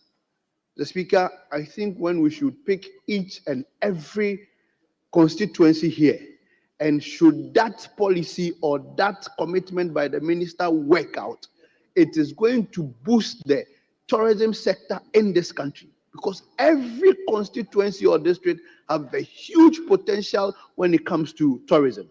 And should the minister work hand in hand with the MMDAs to fix those areas, it is going to help us. The Speaker, the second one is developing the sites or the roads that leads to those tourist sites. The Speaker, it is important, and the maker of the statement also mentioned it. Not long ago, I mentioned a few waterfalls that I have in my constituency, Bosome Freo. The Speaker, I mentioned the Abriwa waterfalls. I mentioned the Bakoti waterfalls, the Awam waterfalls, the Bobium waterfalls, the Dani waterfalls, the Momosu waterfalls, the Tebri waterfalls, the Tebesu waterfalls, and the Subrisu waterfalls. The Speaker, all these waterfalls, when you look at the roads that are leading to these waterfalls, the Speaker, it is poor and bad. I am going around on social media, internet, advocating that foreigners, Ghanaians, visit these sites. The Speaker, but when they get to the district or the constituency, getting to the sites is even difficult. The Speaker, let me single out one, the Momos waterfalls. The Speaker, history studies have shown that the Momos waterfalls is medicinal.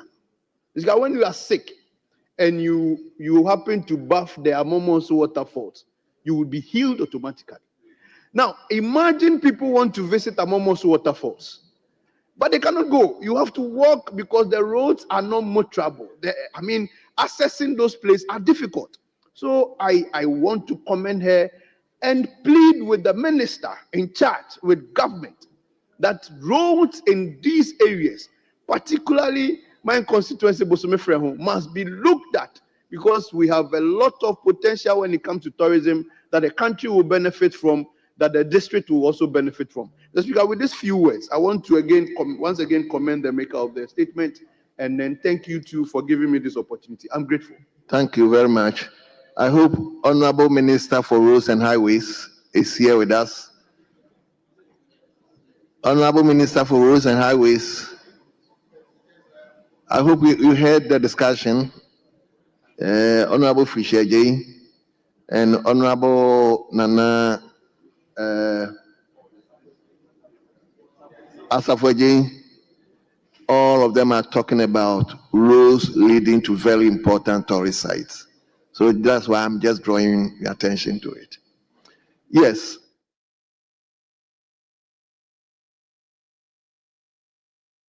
Leader. I know Honorable Ablakwa wanted to be vetted a week before the week into which the incident happened. They couldn't give him the opportunity to be vetted. So originally, Honorable Ablakwa was supposed to be vetted on the Thursday. So if anybody says Honorable Ablakwa was being smuggled into Thursday, that is not true. He was originally supposed to be vetted on the Thursday. So he prepared. The challenge happened when I think we had to shift almost 1, 2, 3, 4, 5 people who were supposed to be vetted on the Wednesday to be added to the Thursday. Then it became an issue of an attempt to negotiate who should we take. The minority insisted we should only do 3. And that if you remember, that was like a standard. But we had 60 ministers to go in a short period of time. I noticed that they insist we are vetting 3, and the majority will say we are vetting more than 3 in the period. And I unofficially participated in part of the roadside discussions. So if the discussion is going beyond a certain time, they say, okay, let's go and start. The minority takes it that what they said the last time before we entered the vetting was that we want to vet 3. The majority believes, no, we are not vetting 3, we are vetting all these people. So just on record, on the Wednesday, the spillover from the Wednesday, which is about 5, added to the 3 originally scheduled, which was supposed to be Honorable Ibrahim Tia, Samuel Nate, and Honorable Akujeto were originally supposed to be vetted Thursday, the 30th of January. So if we have a situation where 5 plus 3 are supposed to be vetted, that decision has to be made by the committee and have some leeway. So if anybody says we were originally to vet 3, we give in an added 1, making it 4, and somebody is trying to make it 5, that is not entirely the situation. The situation was that the appointment committee elected not to vet on Wednesday, and people have made plans to be vetted on Wednesday and Thursday, and they ought to know that they should have been ready to vet 8 people on the day of 30th January. On the particular issue, what I saw, it's not unusual for members of parliament to argue. This house is a house of debate, and we argue for is when out of lack of agreement, I saw my colleagues on the minority side, and I made this point on the floor. When the minority side started having a go directly at the clerk of the committee, for me, that was not right, because like I said on the floor, in parliament, we are all not blind. We have parliamentary service staff. We have members of parliament are known by their party colors, except independent people. But for us to see colleagues begin to identify his NDC, his NPP, for me, I knew something was not right. And so I got really shocked. So all I could do was to pull back and watch. And unfortunately, colleagues, and I saw my my colleague, Minority Chief Whip, insisting, and I agree with him. He's a whip. We need to hold a certain line given to him, and this is what whips do. You are given an instruction, and you try to hold that line. We are either for it or not for it. So initially, when he got up and said, "We are not having it," I've done same in the past. We are not doing it. Where it got a bit difficult, then I saw my whip, Honorable Dapamekpo, approaching the other side of the chairman saying, "No, we are doing it. We are government. We need to get this done." But even then, it wasn't even an issue. Then some other colleagues on the minority side, in the video you could see, maybe they couldn't see that the video was capturing them, begin to turn their backs towards the table and begin to open up the gap between the closing of the table and pulling the table, to the extent that when that appears not to be working for them, you could hear, I don't have to tell you, you could hear people, I mean, all sorts of things, until it got to a point where we saw colleagues beginning to take the chairs on which they are sitting and placing them on the table. At that point, everybody in the world knows this is not right. And I saw Honorable, the respected majority leader came in, tried to appeal to people to calm down. Then a particular colleague, I was shocked, even came in front of me, took my console and ripped the cable off and smashed it on the table. So if you watch that day, sorry, can you mention it? Because no, I said I was shocked. I couldn't tell exactly, but all I realized was that by the time I realized the equipment in front of me. But you can identify him. I didn't see him in the video doing it. That is what I'm saying. That okay. I realized my equipment was damaged. I'm sure if you watch the entire spectrum of the video, you will see who was damaging the equipment. Okay. And then I saw one of the tables go up and came down. It went up with 4 legs, came down with 3 legs. I don't know what happened to the other leg. And Honorable Minister, we watched all the videos where you were seated. We didn't see any of our colleagues pulling. We saw some videos, some colleagues pulling out some of the cable, not from your side. So we have those evidence there. And so we want to take that one out because we did not see it. If you have evidence that you can show it to the committee, then that person can be surcharged. Okay. But the ones that we saw, we have evidence of it. So you will notice that the table where you are sitting you are at the center of 2 tables. When the first table on your left-hand side was ripped off, we needed to put all those gadgets back onto the only table left, heading to where the head of the table was. So I'm not even a member of the committee. So I'm saying that the console in front of me, because I wasn't given one console to speak because I did not have audience at the committee. So if you watch, we need to place back those equipment which were supposed to be on this table back on the available table. So when I say the console in front of me, I wasn't having one myself, but you notice that in the video, you see that there are many broken ones in front there. So for me, all I can say is it's an unfortunate situation. I totally support the action of Mr. Speaker to take the first action. I totally support Mr. Speaker for setting up this committee. I again support Mr. Speaker's decision to de-escalate by allowing our colleagues to, at the moment, continue to serve their constituents pending the outcome of the report from this committee to plenary. Thank you. Thank you very much. Colleagues, do you have questions for the witness? Thank you, Honorable Minister. I'm just trying to ascertain the timeline. the console that was ripped away from you, was this after the other table that had been broken was taken out, or was this before? I'm just trying to understand. No, it's like I said from the beginning. I said I did it. Then if you watch the videos, you will see somebody removing the connections of this. Those were the ones that were placed in front of us there. So just to make the clarity. Honorable Minister, well, I mean, from the tree where there's the Montre and Muntu, which are two different things.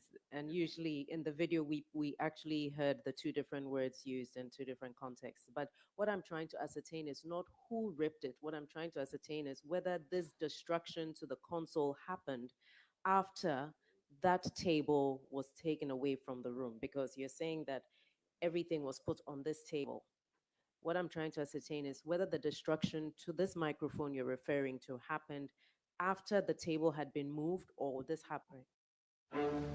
No sign of him yet, Money Super 7. I had such high hopes for you tonight. High hopes? That's him! Go, go, go. Let's give him what he deserves. Your rewards from Money Supermarket. You're gonna love them. Welcome to the Super Safe Club. She's your next. Break a leg. The Super Safe Club from Money Supermarket. It's seriously rewarding.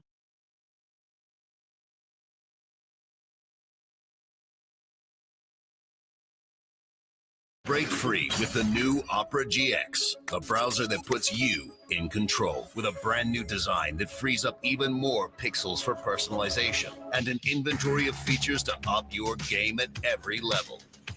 Like GX Control to help rein in your resources with integrated limiters for RAM, CPU, and network. A sidebar for direct access to your favorite side quests, streams, and posts. And built-in privacy tools like ad and tracker blockers and free no-log VPN.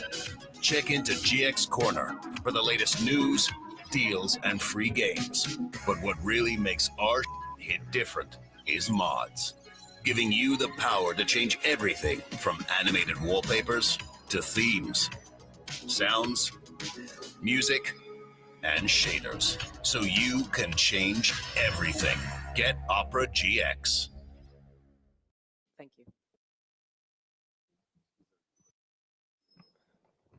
Thank you. Honorable Minister, do you think that the response time for interventionists, let me put it that way, for this whole episode, I think that the response time was slow, or maybe the marshals should have come in a bit earlier, or what, in your judgment, as you are here, what do you think? As a whip, a former whip, it is a delicate balance for marshals and the police in parliament to intervene if issues are about us. As much as they want to protect us, they are hesitant to fully deploy if it's about us. And I noticed that because I was a whip. Now, it's not as if they couldn't have, in my mind, physically restrain and take some people who we all saw in the video, obviously misbehaving out. But these are colleagues, members of parliament. Their response time at time was spot on. What to do in that particular situation is a difficulty. And I don't believe even today, they still have the answers.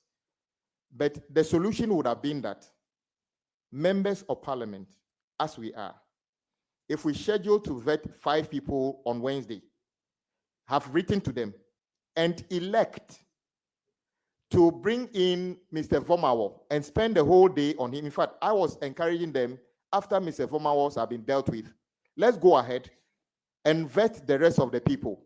After we have elected to invite people or prompt them for vetting and elect not to vet them, and they are in anticipation of being added to the next day, and who says we've not vetted 8 people on a day before? But people decide that we didn't have been any issue at all. So that is how I see it.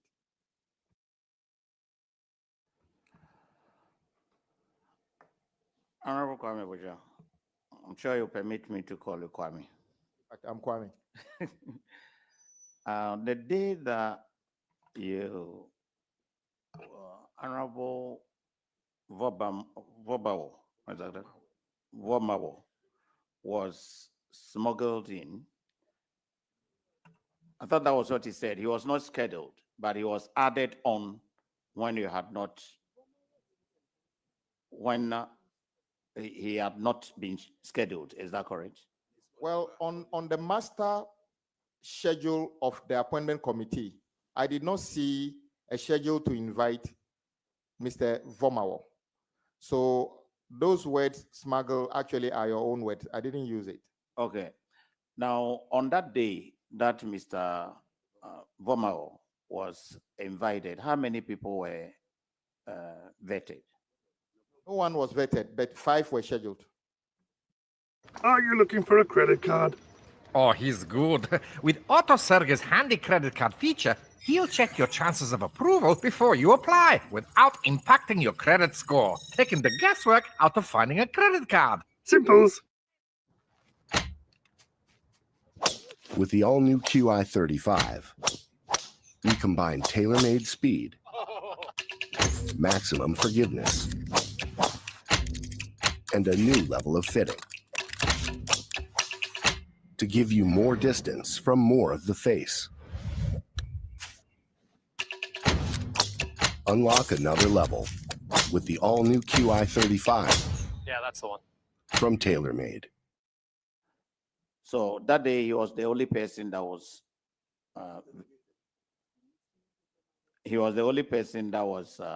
interrogated. He was the only person who sat where I was for. Okay, I get it. Yes. So it means that all the 5 were pushed to the next day. All the 5 that were scheduled to be vetted were pushed to, that was Wednesday, isn't it? Were pushed to Thursday. Yes, so on the master list that I have, on the Wednesday, the 29th of January, Honorable Rashid Perpo was supposed to be vetted at 9 a.m. Honorable Ibrahim Mutala at 11, Honorable Kofi Idi at 1 p.m., Honorable Joseph Bukari Nikpe at 3 p.m., and Honorable Isifu Seidu at 5 p.m. None of them were vetted on the Wednesday. And on the Thursday, those who were supposed to be vetted, Ibrahim Tia at 9 a.m., Honorable Samuel Nate George at 11 a.m., and Honorable Samuel Kujeto Ablakwa at 1 p.m. So that is what the original situation was. But the same committee decided, and rightly so, to invite Honorable Vomawo because of the unfortunate comment he made. Mr. Vomawo. Mr. Vomawo. So that is what actually caused this. So the center of the difficulty was not vetting on Wednesday. And instead of vetting the people who were originally scheduled for Thursday, they rather wanted to pick and choose people who were not vetted on Wednesday and vet them. That is what the problem was. Okay, so on the next day, that was the Thursday, instead of the committee vetting 3 people, they were now supposed to vet 8. Is that correct? I would have thought, being fair to colleagues who were supposed to be vetted on Wednesday and Thursday, they could have vetted all of them because they knew before deciding not to vet anybody on Wednesday that what it meant was that to catch up with the schedule, you need to plan to vet people who were originally supposed to be vetted on Wednesday, in addition to the original Thursday scheduled people. So from what you're saying and looking at the timetable, it would have been possible if they decided to complete or go through all the 8 on the Thursday. Chairman, I sincerely believe they could have vetted 8 people on that day. Check out thousands of rollbacks across Asda stores and online. That's Asda price. When if you look at the timetable, one from 9, the second was to start at 11, and the third was to start at, I think, around, did you say 5? The original timetable, because you are a leader, I asked this. So looking at the timing, at what time did you think that these other 5 nominees could have been slated? Because now they started those who were supposed to be vetted from 9 o'clock. And then at the time the chaos started, I think it was around 8 p.m. and about 3 nominees were to be and it's a committee. They can decide that they will vet the rest. After 5 o'clock, the rest of the 3 come.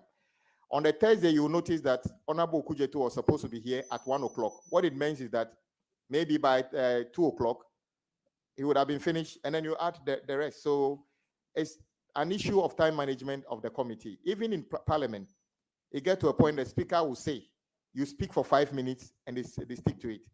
So that one was entirely in the bosom of the committee to decide how much time they spend on each nominee. Now ask this, because you've been a leader all this while. And to be fair to the nominees, they have invited their chiefs, their wives, their relatives, and whatnot to assist them or to attend the vetting. Did you get to know whether leadership had agreed to reschedule any of them, or it was agreed that all the 8 were going to be vetted, because all of them had brought their followers? It's a very difficult situation. I can tell you, some of the invitees slept in spaces around in Parliament on that day. Some slept in, some colleagues need to beg other colleagues to allow their guests to sleep in their offices because the numbers were such that colleagues couldn't have afforded hotels for them on that day. I saw some of them entering bathrooms or washrooms in the morning. So it was something the committee leadership should have considered ahead of time, that these people were already here. At a point in time, I approached the leadership and said that I know a particular nominee who had close to 100 opinion leaders, chiefs, already on the compound. At the time, they were saying, we can't vet them.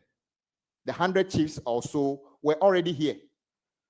So when we say, what do you want him to do with them? They say, oh, they're already here. They can come tomorrow. Sadly, I can tell you, some of them slept on the premises here, which is unacceptable. Thank you very much, Honorable Minister. We are grateful you attend up on this committee. You are duly discharged. And I appreciate the work you are doing. And if we have any other questions, we will call upon you once again. Thank you so much for the insight. Thank you, Chairman. Colleagues, we will now invite the Minister for Tourism and Creative Arts, Honorable Jifa Ablagomashi. And please, straight to the point.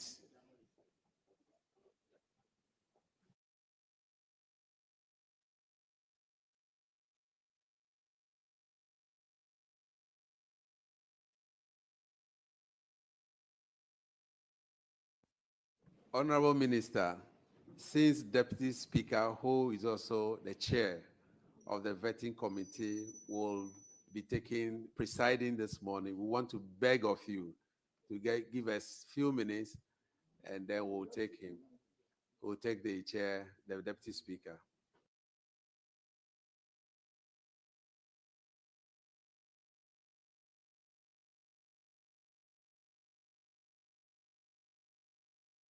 The oath.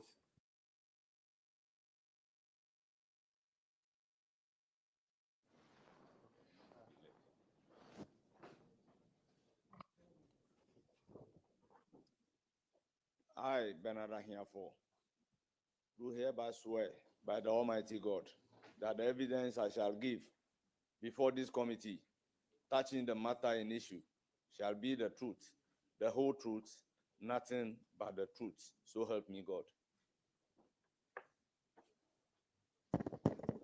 Thank you very much, First Deputy Speaker, Honorable Bernard Ahiafor, Member of Parliament for Akachi South. You did not watch the video. Our intention was for all witnesses to watch the video before we ask a question. But I know you were at the center of affairs. And so can you tell this committee what really transpired on the day of vetting, 30th January 2025, and in the morning of 31st January, Friday, 2025? Can you tell this committee what really transpired on that day, on those days? Well, thank you very much for giving me this opportunity. Honorable Chairman, I perceived members of the minority side to be putting up an attitude that is very disruptive. For me, I find it very difficult to go back on my words, having agreed with you, this is what we are going to do. Now, the whole thing started this way. We'll program the vetting, we'll all agree on the numbers. Sometimes, on the day of the vetting, instruction will be given to the clerk that the minority will be engaged in doing one thing or the other. So instead of 9 o'clock, the vetting should rather start at 10. And when it happens that way, the entire program for that day is affected.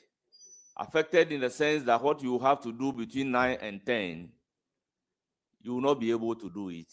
And then it carries forward. That resulted into a particular day where Honorable Elizabeth Ofosu-Ajare was supposed to be vetted. We've given her every assurance that she is on the list to be vetted. It got to her. The minority side said they were tired, they wouldn't be able to continue the vetting. And I was trying to persuade them that in view of the fact that some revered chiefs came all along from Techima, we can endure and vet her for that day to enable them leave the following day. This has even brought Honorable Ayariga between the majority and the, I will come to the actual. No, we want to know what date are you talking about, especially the Honorable Ajare's story? The date specifically, I'm not good at keeping dates, but it was the day. She was vetted the following day anyway. So when negotiations failed, we were compelled to go and apologize to the chiefs in the company of Honorable Mahama Ayariga. Then we had program drawn to the media post. The committee, instead of sitting, will have to recall to a conclave. Now at the conclave, a decision was taken by the minority side that on that Tuesday, based on that post, there should be no vetting at all. And we had to more or less plead and prevail on them that in view of the fact that we had already invited the nominees who are here with the chiefs, opinion leaders, it would be unfair not to vet them. So we should go ahead with the vetting. Honorable committee members, go to play the video. We will not continue the vetting, banging the table. we will not continue the vetting that day. I employ the committee members to look at the proceedings on that Tuesday. So that was the posture. We had to permeate our way through to be able to do the vetting of the people selected for that day. Now at conclave, we agree that Wednesday will deal with the issue pertaining to Oliver Baker Vomawa. Then thereafter, we'll continue to do vetting. Again, the posture from the minority side was that Tuesday, there would be no vetting. That Wednesday, there will be no vetting on Wednesday. Life is all about give and take. As a result, we are not able to vet any nominee on Wednesday, and then we use the Wednesday to deal with the issues pertaining to Mr. Oliver Baker Vamawa. Though we closed early because of the decision that there was not going to be vetting, we then used the period to task the clerk with the responsibility to merge that Wednesday with Thursday. The nominees that are to be vetted on Wednesday that we couldn't do, she should merge it with Friday. And then let's look at the number. Now the number became 8. And at a meeting, we've decided that if on average we have to use 2 hours on one person, then that would have been 16 hours of sitting. It would have been too much, given the fact that some people may be vetted within 1 hour. We agreed to do the first 6. First, it was the first 5. Then I received a call from Honorable Minority Leader that he is okay, we can add a candle to be taken on that day. Therefore, 6 people were programmed to be taken. Then there was an agreement that the backlog, being the 2, should be added to the following day, which is Friday. And if we are not able to exhaust, then we can take a decision whether we are coming on Saturday or it should be Monday or Tuesday. In fact, this has also brought in Honorable Mahama Ayariga, the leader of the House.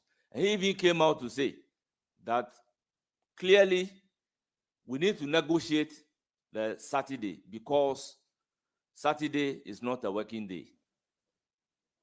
So therefore, if you are not able to finish on Friday and we cannot come on Saturday, then probably Monday or Tuesday will be the next available date. So I was surprised that in the morning of that Thursday, the clerk came to me to say that instead of what we have agreed upon, she has received a text message from the minority whip in the person of Anodompre, which text message she showed to me that we are only going to do 4. That is why I have a difficulty. You agree on one thing, then behind you want to do another thing. I wasn't comfortable. So I just told the clerk that whatever we agreed upon, that is what we are going to do. So on that Thursday, we had programmed to start the first person at 9 o'clock. I came to office around 8:30, about 8:45, received a call from the assistant clerk to the effect that he had received a call from Honorable, you may not have control over a caucus meeting. So when they are going to have a caucus meeting, I have no problem about it. So I have decided to walk to the chamber Then on my way to the chamber, I met few MPs from the minority side and asked, I understand you are having a caucus meeting. Are you not attending the caucus meeting? Only for me to be told that there was no caucus meeting. So 10 o'clock, I have decided to start the vetting. And when they walk in after I have started, I told them in a plain language that I do not like the seat. We are all members of parliament. If you have a challenge of a caucus meeting, I would agree with you. But a situation where you do not have a caucus, but you deceive me in order to delay the proceedings of that day, to say that you have a caucus meeting, I won't take it kindly. And that is not the way we should be going. The response was that if they mean caucus meeting, it doesn't mean the entire minority caucus. As if I do not know the meaning placed on the caucus in our own standing orders. I took it in a good faith and we were proceeding. I was surprised after vetting the Minister for Transport. Based on the agreement, I asked for help to take his seat. It was there that I realized that we are tired, we will not do Honorable Akando. Akando will not be vetted today in a very rowdy manner. Based on my posture, I was engaging the minority leader to the effect that you said you are comfortable for Akando to be taken today. What has changed? What really has changed? Mostly the response will be that it is not me, I am under pressure. It's not me, I am under pressure. I'm also a politician, I understand. So I was making an attempt to persuade them that in view of the fact that Honorable Akando had to bring the chiefs and opinion leaders from Juaboso, and he being the last person, there are instances where vetting of the committee will end at 10, 10:30, 11. And this is just getting to about 8 o'clock. So we could accommodate and take Honorable Akando for that day so that the rest of the two will be shifted to the following day. And if we are not able to finish the following day, then we could consequently adjust ourselves and finish the following week. Then what I realized was that whilst that negotiation was ongoing, I heard the minority leader requesting that they should call some people into the vetting room. And in no time, they started walking to the vetting room. And that very day, minority leader was so harsh to the deputy, second deputy whip, Jerry Ahmed Shaib. I intend not to repeat the words inflicted on him that very day. So I realized that they were under some kind of instruction from their leader to do certain things. Honorable members of the committee, let me place on record that there are some instances where my ranking member will ask their side that they should all stand up and put on the microphone. And by putting on the microphone, all other microphones will be disabled. And you cannot do anything when all the microphones were on. So to some extent, I do not really understand what they want, because honorable members, by my level of tolerance and the way and the manner I have accommodated them, sometimes I do not expect to be treated in a particular way.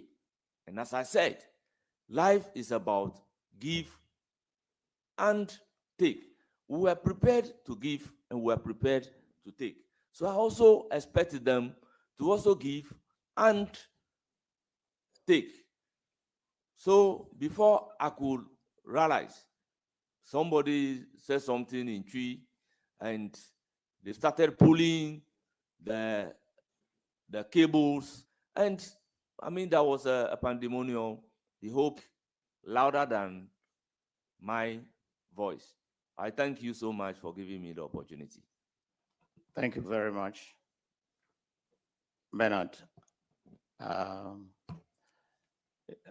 hope I'm allowed to call you. Yes, please. Bernard, We've because been I friends might for long. forget myself if I always have to say second deputy speaker. Hey, first deputy speaker. Congratulations again on your high office. Thank you. It's finished. So, colleagues, if you have some questions.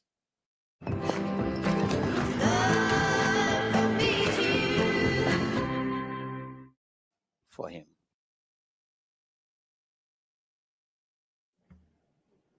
Thank you very much, Mr. Chairman. Honorable First Deputy Speaker and Chairman of the committee. From the account that you have given, I think that there is a big problem about scheduling and then being firm about your scheduling. Would you want to agree with me that this whole problem came about as a result of the decision you took not to vet nominees who were scheduled for Wednesday? And you knew very well that these nominees had invited people, chiefs, their friends, their relatives, and whatnot. And yet, the committee was persuaded by the minority not to carry out vetting. And that is what actually created the congestion and the subsequent challenges that we have. I believe that. Thank you very much for your question. I understand the impulse of your question. Honorable members, danger beget man. It is the cry of distress that will summon for relief. Our integrity as members of the committee were at stake. In the history of our Fourth Republic, every vetting cycle will be tagged with corruption. And I state corruptions and corruption-related matters. So for the committee to be tagged with corruption, which I know it is not true, any reasonable person guided by all those considerations that regulate the conduct of human affairs would agree that we should deal with the issue affecting our image before continuing the vetting. And honorable members, on that Wednesday, I was with the view that we should deal with the issues relating to Oliver Baker-Vormawor. Then we can continue the vetting. If we are not able to exhaust all of them that day, then the backlog will be very, very few. But the posture was not favorable. Remember, I told the committee that when our attention was drawn to the post on Tuesday, our friends from the minority have already taken a decision that there would be no vetting until that issue was resolved. That was the reason for me asking the committee to take a look at the proceedings on Tuesday, particularly the time that we had to start the vetting on Tuesday. A lot of negotiation had gone into continuing the proceedings even on that Tuesday. So we were not successful in agreeing to do the vetting on Wednesday. And that has accounted largely to the backlog. So I will not say it has not contributed to the incidents, it has contributed to the incidents. But I have been in Parliament for a very long time. You can agree and disagree. Even before the committee, there were agreement and disagreement, and we normally suspend. So if you watch the proceedings, there are instances where I will suspend proceedings to go and judge. And even that money, we did some kind of consultation, and then we agree on the 6 people to be vetted. So I was surprised what really changed when the very last person that you reach out to me to say that you are comfortable for him to be vetted that day. When I invited him to take the seat, then this whole thing have started. So between the time that they communicated to me that he can be added as the 6th person and the time that I invited him to take the seat, I do not know what went on among our colleagues at the minority side. Thank you very much, Honorable Deputy Speaker. We have a lot of questions for you being the chairperson, so please be concise and precise so that we can finish with you for you to be able to go and preside over the House. So please be concise and Thank precise. you. Thank you very much. Honorable Senator. Trust is important when borrowing. Visit saladmoney.co.uk.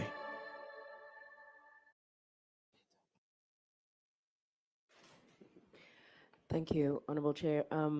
My question is a twofold question. My first question is, at any point when the situation deteriorated, did you call for order?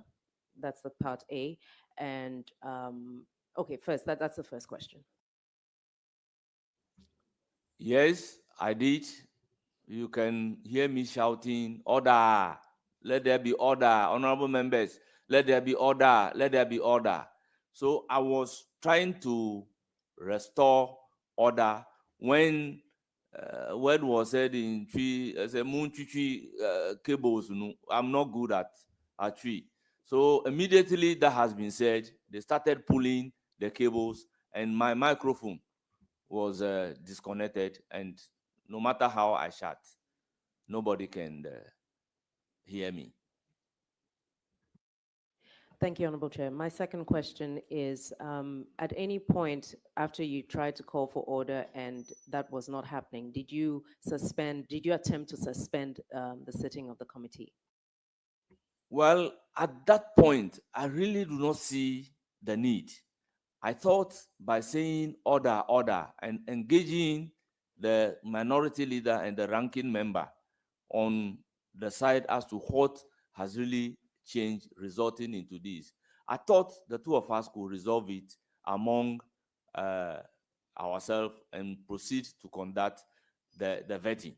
So whilst that engagement was going on between me and the minority leader, the tree word came and they started pulling the cables and the whole thing just started. I do not know whether the rest of the minority members were having the feelings that my engagement with the minority leader will result into a calm and the proceedings ongoing. And there was that word spilled out and the whole thing became uncontrollable. I believed a little patience would have resolved the issue between me and the minority leader, but he also didn't have. Thank you. So just to make sure, you did not call for a suspension of the sitting. Very well. My final question is, at any point, did the marshals enter the committee room on your instruction? Or did you call for the marshals to enter? Yes, I asked my usher to bring in the marshal because I sit as a chair with my ears widely open. Oh, Vincent. Chair, good. Thank you very much.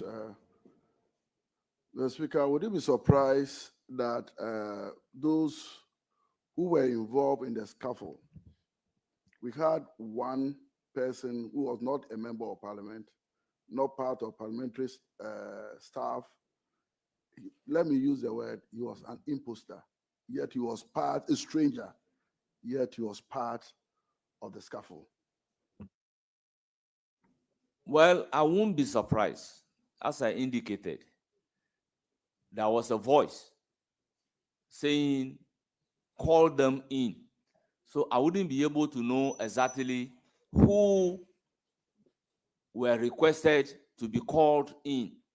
And I must say that we have fresh members of parliament that I am yet to be familiar with. So it's difficult to say this is a member of parliament, this is not a member of parliament. But I already told the committee that he said, call them in. And I wouldn't know who exactly were requested to be called in. So it is possible that there may be an imposter called in. Yeah, Honorable. Last one. Sorry. Just to ask if you recommend in future to beef up the security, especially around this activity, because looking at what happened and then what we have also heard, the number of people that come along with nominees, would you recommend that in future at least we put some limitation on the number of people that will come along with nominees? Thank you very much. Exactly so. And I must admit that on this occasion, if you look at the letters written to the nominees, there is a maximum beyond which you must not go. That is 10. But I must say, this has been grossly abused by most of the nominees. The letter says 10. Honorable Bid. Question? Okay. Honorable Izara. Thank you, Chair. Mr. Speaker, since this is your first time of chairing the appointment committee, do you feel that minority showed some bad faith during this episode? AJ Bell, the only witch recommended investment platform 6 years running. Now that has a nice ring to it. Thank you very much. I have been in minority, and I came to parliament in majority. I have been involved in committee proceedings. I must say that sometimes I see frustration on part of the minority because there were some external pressure on them, and that has resulted into them doing certain things that ordinarily should not happen. Mr. Chairman, if I may give you a bit background. Honorable Emmanuel Amaboa was scheduled to be vetted on Monday. Then on Saturday in the evening, I received a call from the minority leader to the effect that some people are not too happy about the last State of the Nation address of the former president, particularly the words used by Honorable Emmanuel Ama Kofi-Boa. They felt that the president has been denigrated. As a result, there was a pressure not to proceed to vet Honorable Amaboa.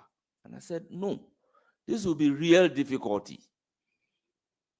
I would find it very difficult to accede to the request, particularly if he has been written to appear on Monday. So I reached out to the clerk of the committee, and there was a confirmation that he had been handed over a letter to appear on Monday. So I called back to say that it's going to be very difficult.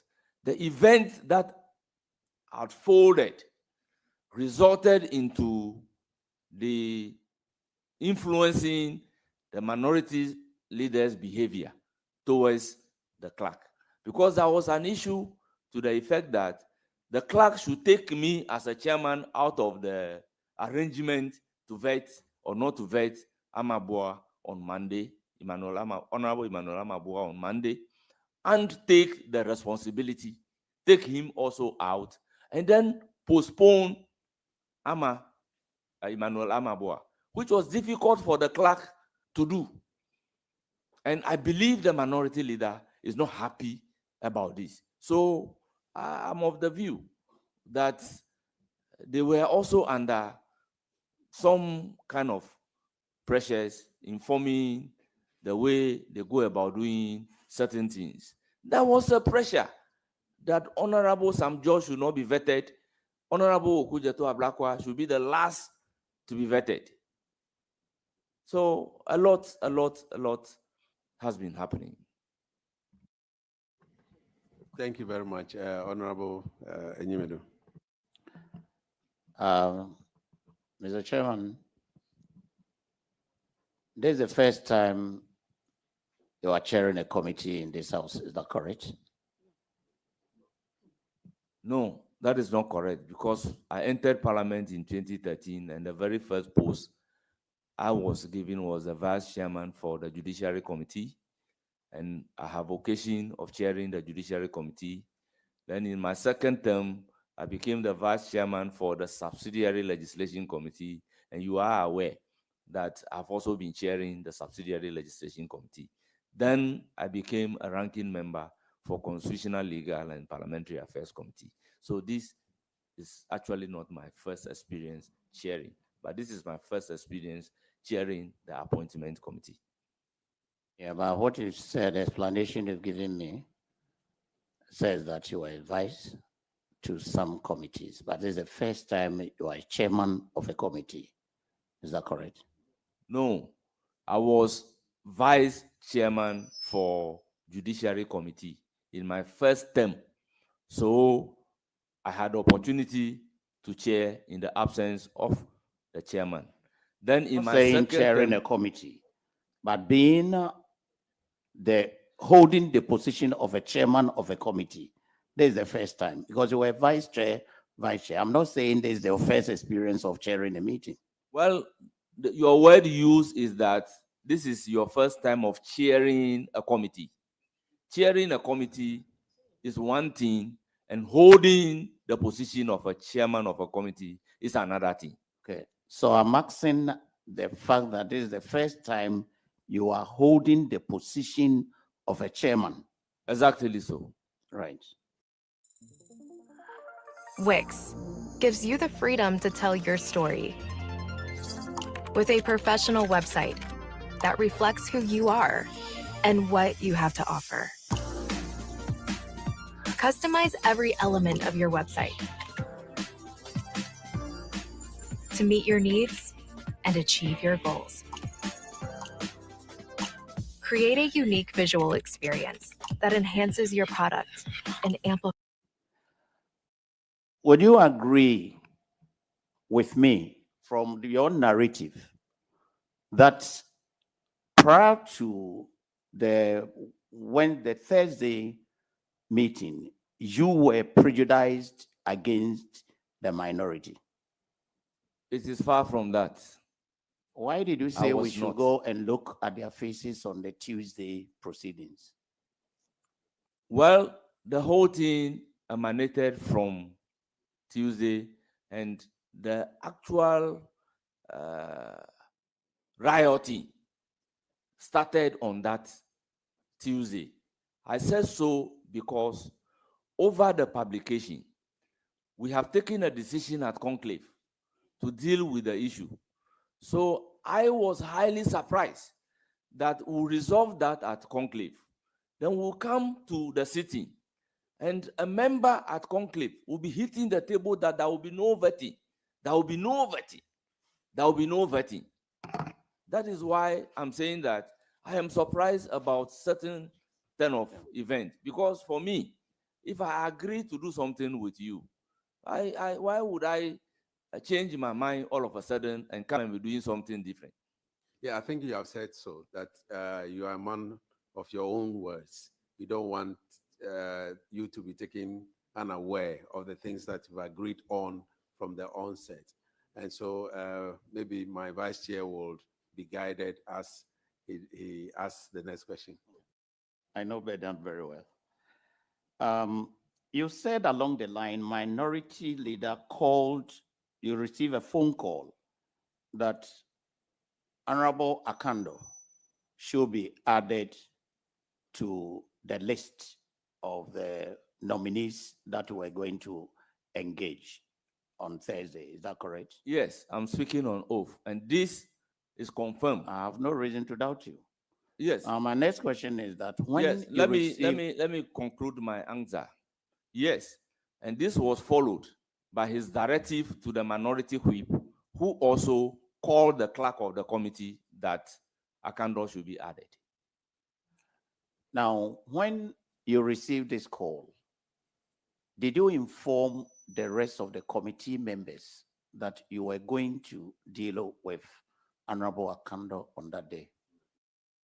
Well, thank you very much. We have chairman and we have ranking. And you know, chairman leads the majority side and ranking leads the minority side. So what I did was to inform my members in the morning that Akando will be added. And then properly, the minority leader also communicated with his members, leading to the minority whip placing a call to the clerk of the committee. Mr. Chairman, did you find out whether the minority side had been communicated to so far as this additional nominee was concerned? Well, I do not expect to reach an agreement with the minority leader, out of which the minority whip will call the clerk, and the rest of the members may not be aware. But I'm not in a position to tell whether the other two have been informed, because there were 4 on the committee. So 2 was involved. So it's left with the other 2. Mr. Chairman, with a little patience, the scaffold that we witnessed could have been prevented. You agree with me on that? 100%.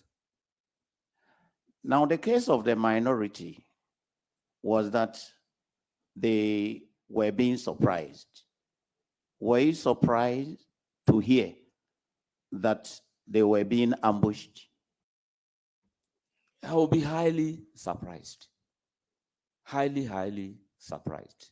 Severally, you mentioned... I said so because some of the changes that were made, the minority leader and the whip has instances of making their input on the table. And maybe probably the clerk of the committee will be able to produce that particular record, because when we agreed, then I would then instruct the clerk that this is what we have agreed upon. So the clerk should have some of those arrangements that were altered by ticking and cancellation, and they can subject it to a forensic to establish that it is in the handwriting of the minority leader and sometimes the whip, the minority whip. You have said repeatedly that you had gone into conclave with the committee. How many people did you agree to vet on that Thursday? That Thursday, original list that was not altered was 3. But because we didn't work on Wednesday, the agreement was that they should merge the 2. And after merging the 2, we realized that it is 8. I will not be able to do the 8. So we've taken a decision to do the first 5, and there was a follow-up call that we should add Akando, making 6. So what about Honorable Okujeto Ablaka? He was supposed to be there. No sign of him yet, Money Super 7? I had such high hopes for you tonight. High hopes. That's him. Go, go, go. Let's give him what he deserves. Your rewards from Money Supermarket. You're gonna love them. Welcome to the Super Safe Club. She's your next. Break a leg. The Super Safe Club from Money Supermarket. It's seriously rewarding.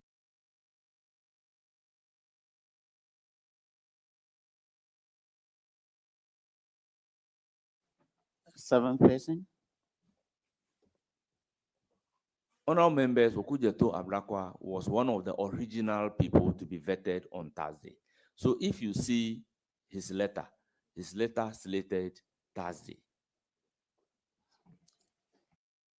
Honorable First Deputy Speaker, you just mentioned that during your conclave meetings, you've agreed to add Honorable Akando.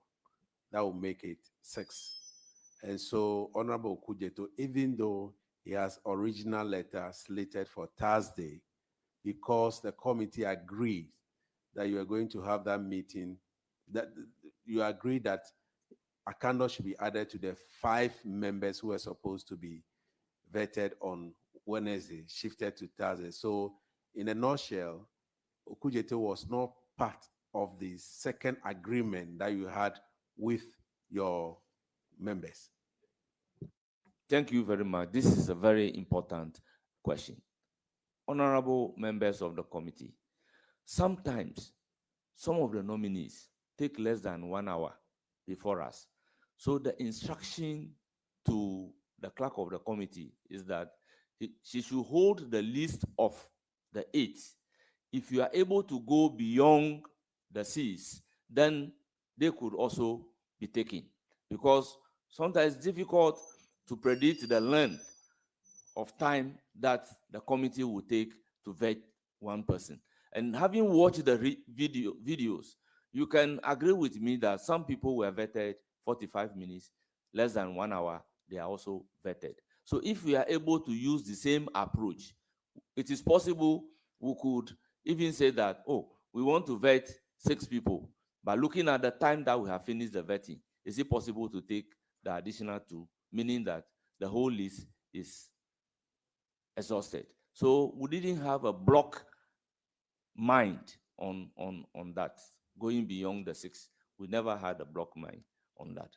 And as a matter of fact, if we had even started early and there was no 1 hour delay, we could have even done more than the 6. I believe, correct me if I'm wrong, that the chaos engulfed because of poor planning by the committee. Well, I am of exception in the sense that how could poor planning lead to an arrangement of a timetable? I say poor planning because as of 8 p.m., we still had, and according to what we have received, you still had was used. So it's not my last one. So you say the 6 where you had planned to vet 6 and 2 more were waiting. So if you had finished or you were supposed to do the 8 in all. So it was, if we are able to, then the others would be vetted. And therefore you had invited all the nominees to come with their followers. Honorable member, clearly speaking, because of the backlog, the number went to 8. But before the backlog, the nominees were written to. They were given letters. So it is not the case that we have agreed on the 6th and again issued letter for 2 to be on standby. The number was as a result, because when we agreed on the timetable for the week, the clerk was instructed to give letters according to the calendar agreed upon, according to the program, and then the time frame. So the clerk has already communicated that to them. And it was the 8th for that day was as a result of the backlog, which we'll have to deal with. So it's not the case that they have been written a letter after the backlog to say that we have deliberately invited 8 when we know we can only deal with 6. Honorable Ahiafor, you insisted when, according to you, some of the minority leaders told you that they were having a caucus meeting, and then you, on your own, found out that there was no caucus meeting. At that point, you went ahead to do the vetting without the minority. Is that correct? No, it is far from that. Honorable members, I waited and I entered the vetting room exactly at 10 o'clock. That's they changed the 9 o'clock too. So we commenced proceeding that day around 10:25. So if you started on the time that you agreed on, why are you telling us that they said they were going for a caucus meeting and they didn't have a caucus Honorable meeting? What is the Ahiafor, relevance of the that? point that I am making is that the scheduled time. With Otto Serge's handy credit card feature, he'll check your chances of approval before you apply without impacting your credit score. Simples. Hey, that's my line. Was 9 o'clock. So I around 8:45, I received a call to rather shift the time to 10 o'clock. And for me, a decision to have a caucus may not be taken the very morning. I have been a member of the caucus. How do you reach out to your caucus members to attend meeting? So I became surprised. Yet I have decided to accommodate by shifting the commencement of the vetting from 9 at 9 o'clock. The majority side will come and be waiting for the minority side. Well, you can watch all the proceedings. Honorable Speaker, even today, we agreed to start at 10, but we Yes. start at 10:30. Yes. So it's possible. Yes. Relax. This is a friendly chat. I'm more than relaxed. Honorable Nyimedu, this is your last question. Well, I will not ask the question again, but I will advise my brother as the chair that with little restraint, I would want the chairman to be very accommodating. And then we can have a free life. Thank you. This is a free advice. Thank you very much. But with the free advice, I want to place on record that I have been very tolerant and accommodative. I know. As a result of which the general public even have the feeling that my level of tolerance was too much, that I was even weak. I know the two of you have been friends and you are brothers.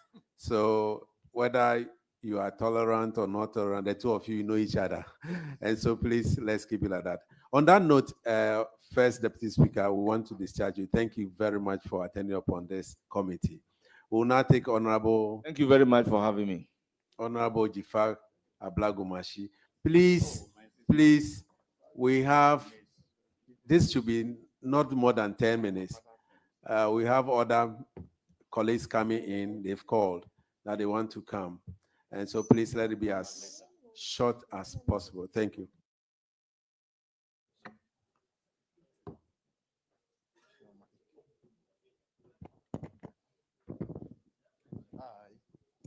I, Ahiafor Gomashi, Swear by the Almighty God swear by the Almighty God that the evidence I shall give before this committee that the evidence I shall give before this committee touching the matter in issue touching the matter in issue shall be the truth, shall be the truth, the whole truth, the whole truth, and nothing but the truth. and nothing but the truth. So help me God. So help me God.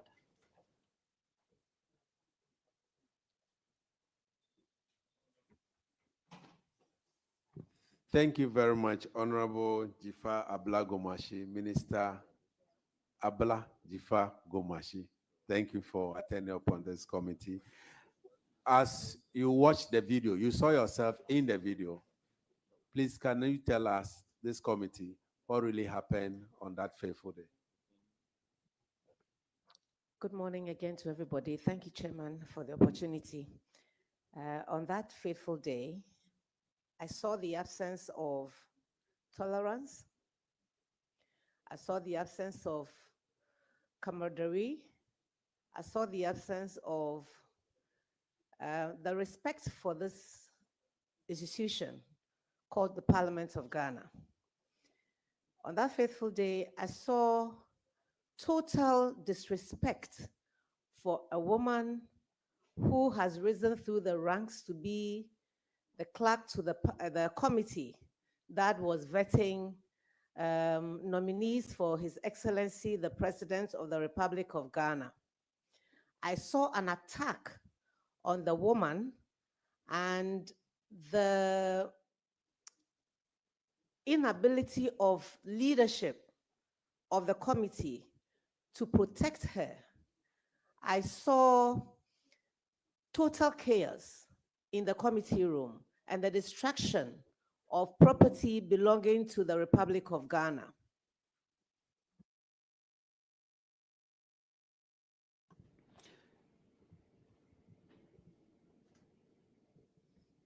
Chairman, that is what I saw, that's what I felt, and that's what I've come to share with you this morning. Thank you. Thank you very much. Committee members, this was what Honorable Abla Jifa Gomashi saw. Any question?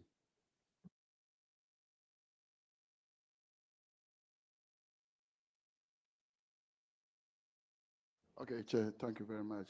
Honorable Minister, you had the opportunity to watch the videos, okay? So you confirm that the video that was shown to us have not been doctored. I can confirm that it is not doctored and it is the reflection of the person who took it from a certain angle in the room.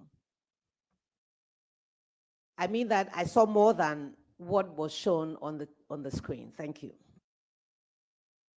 Honorable Gisela. Thank you, Honorable Minister.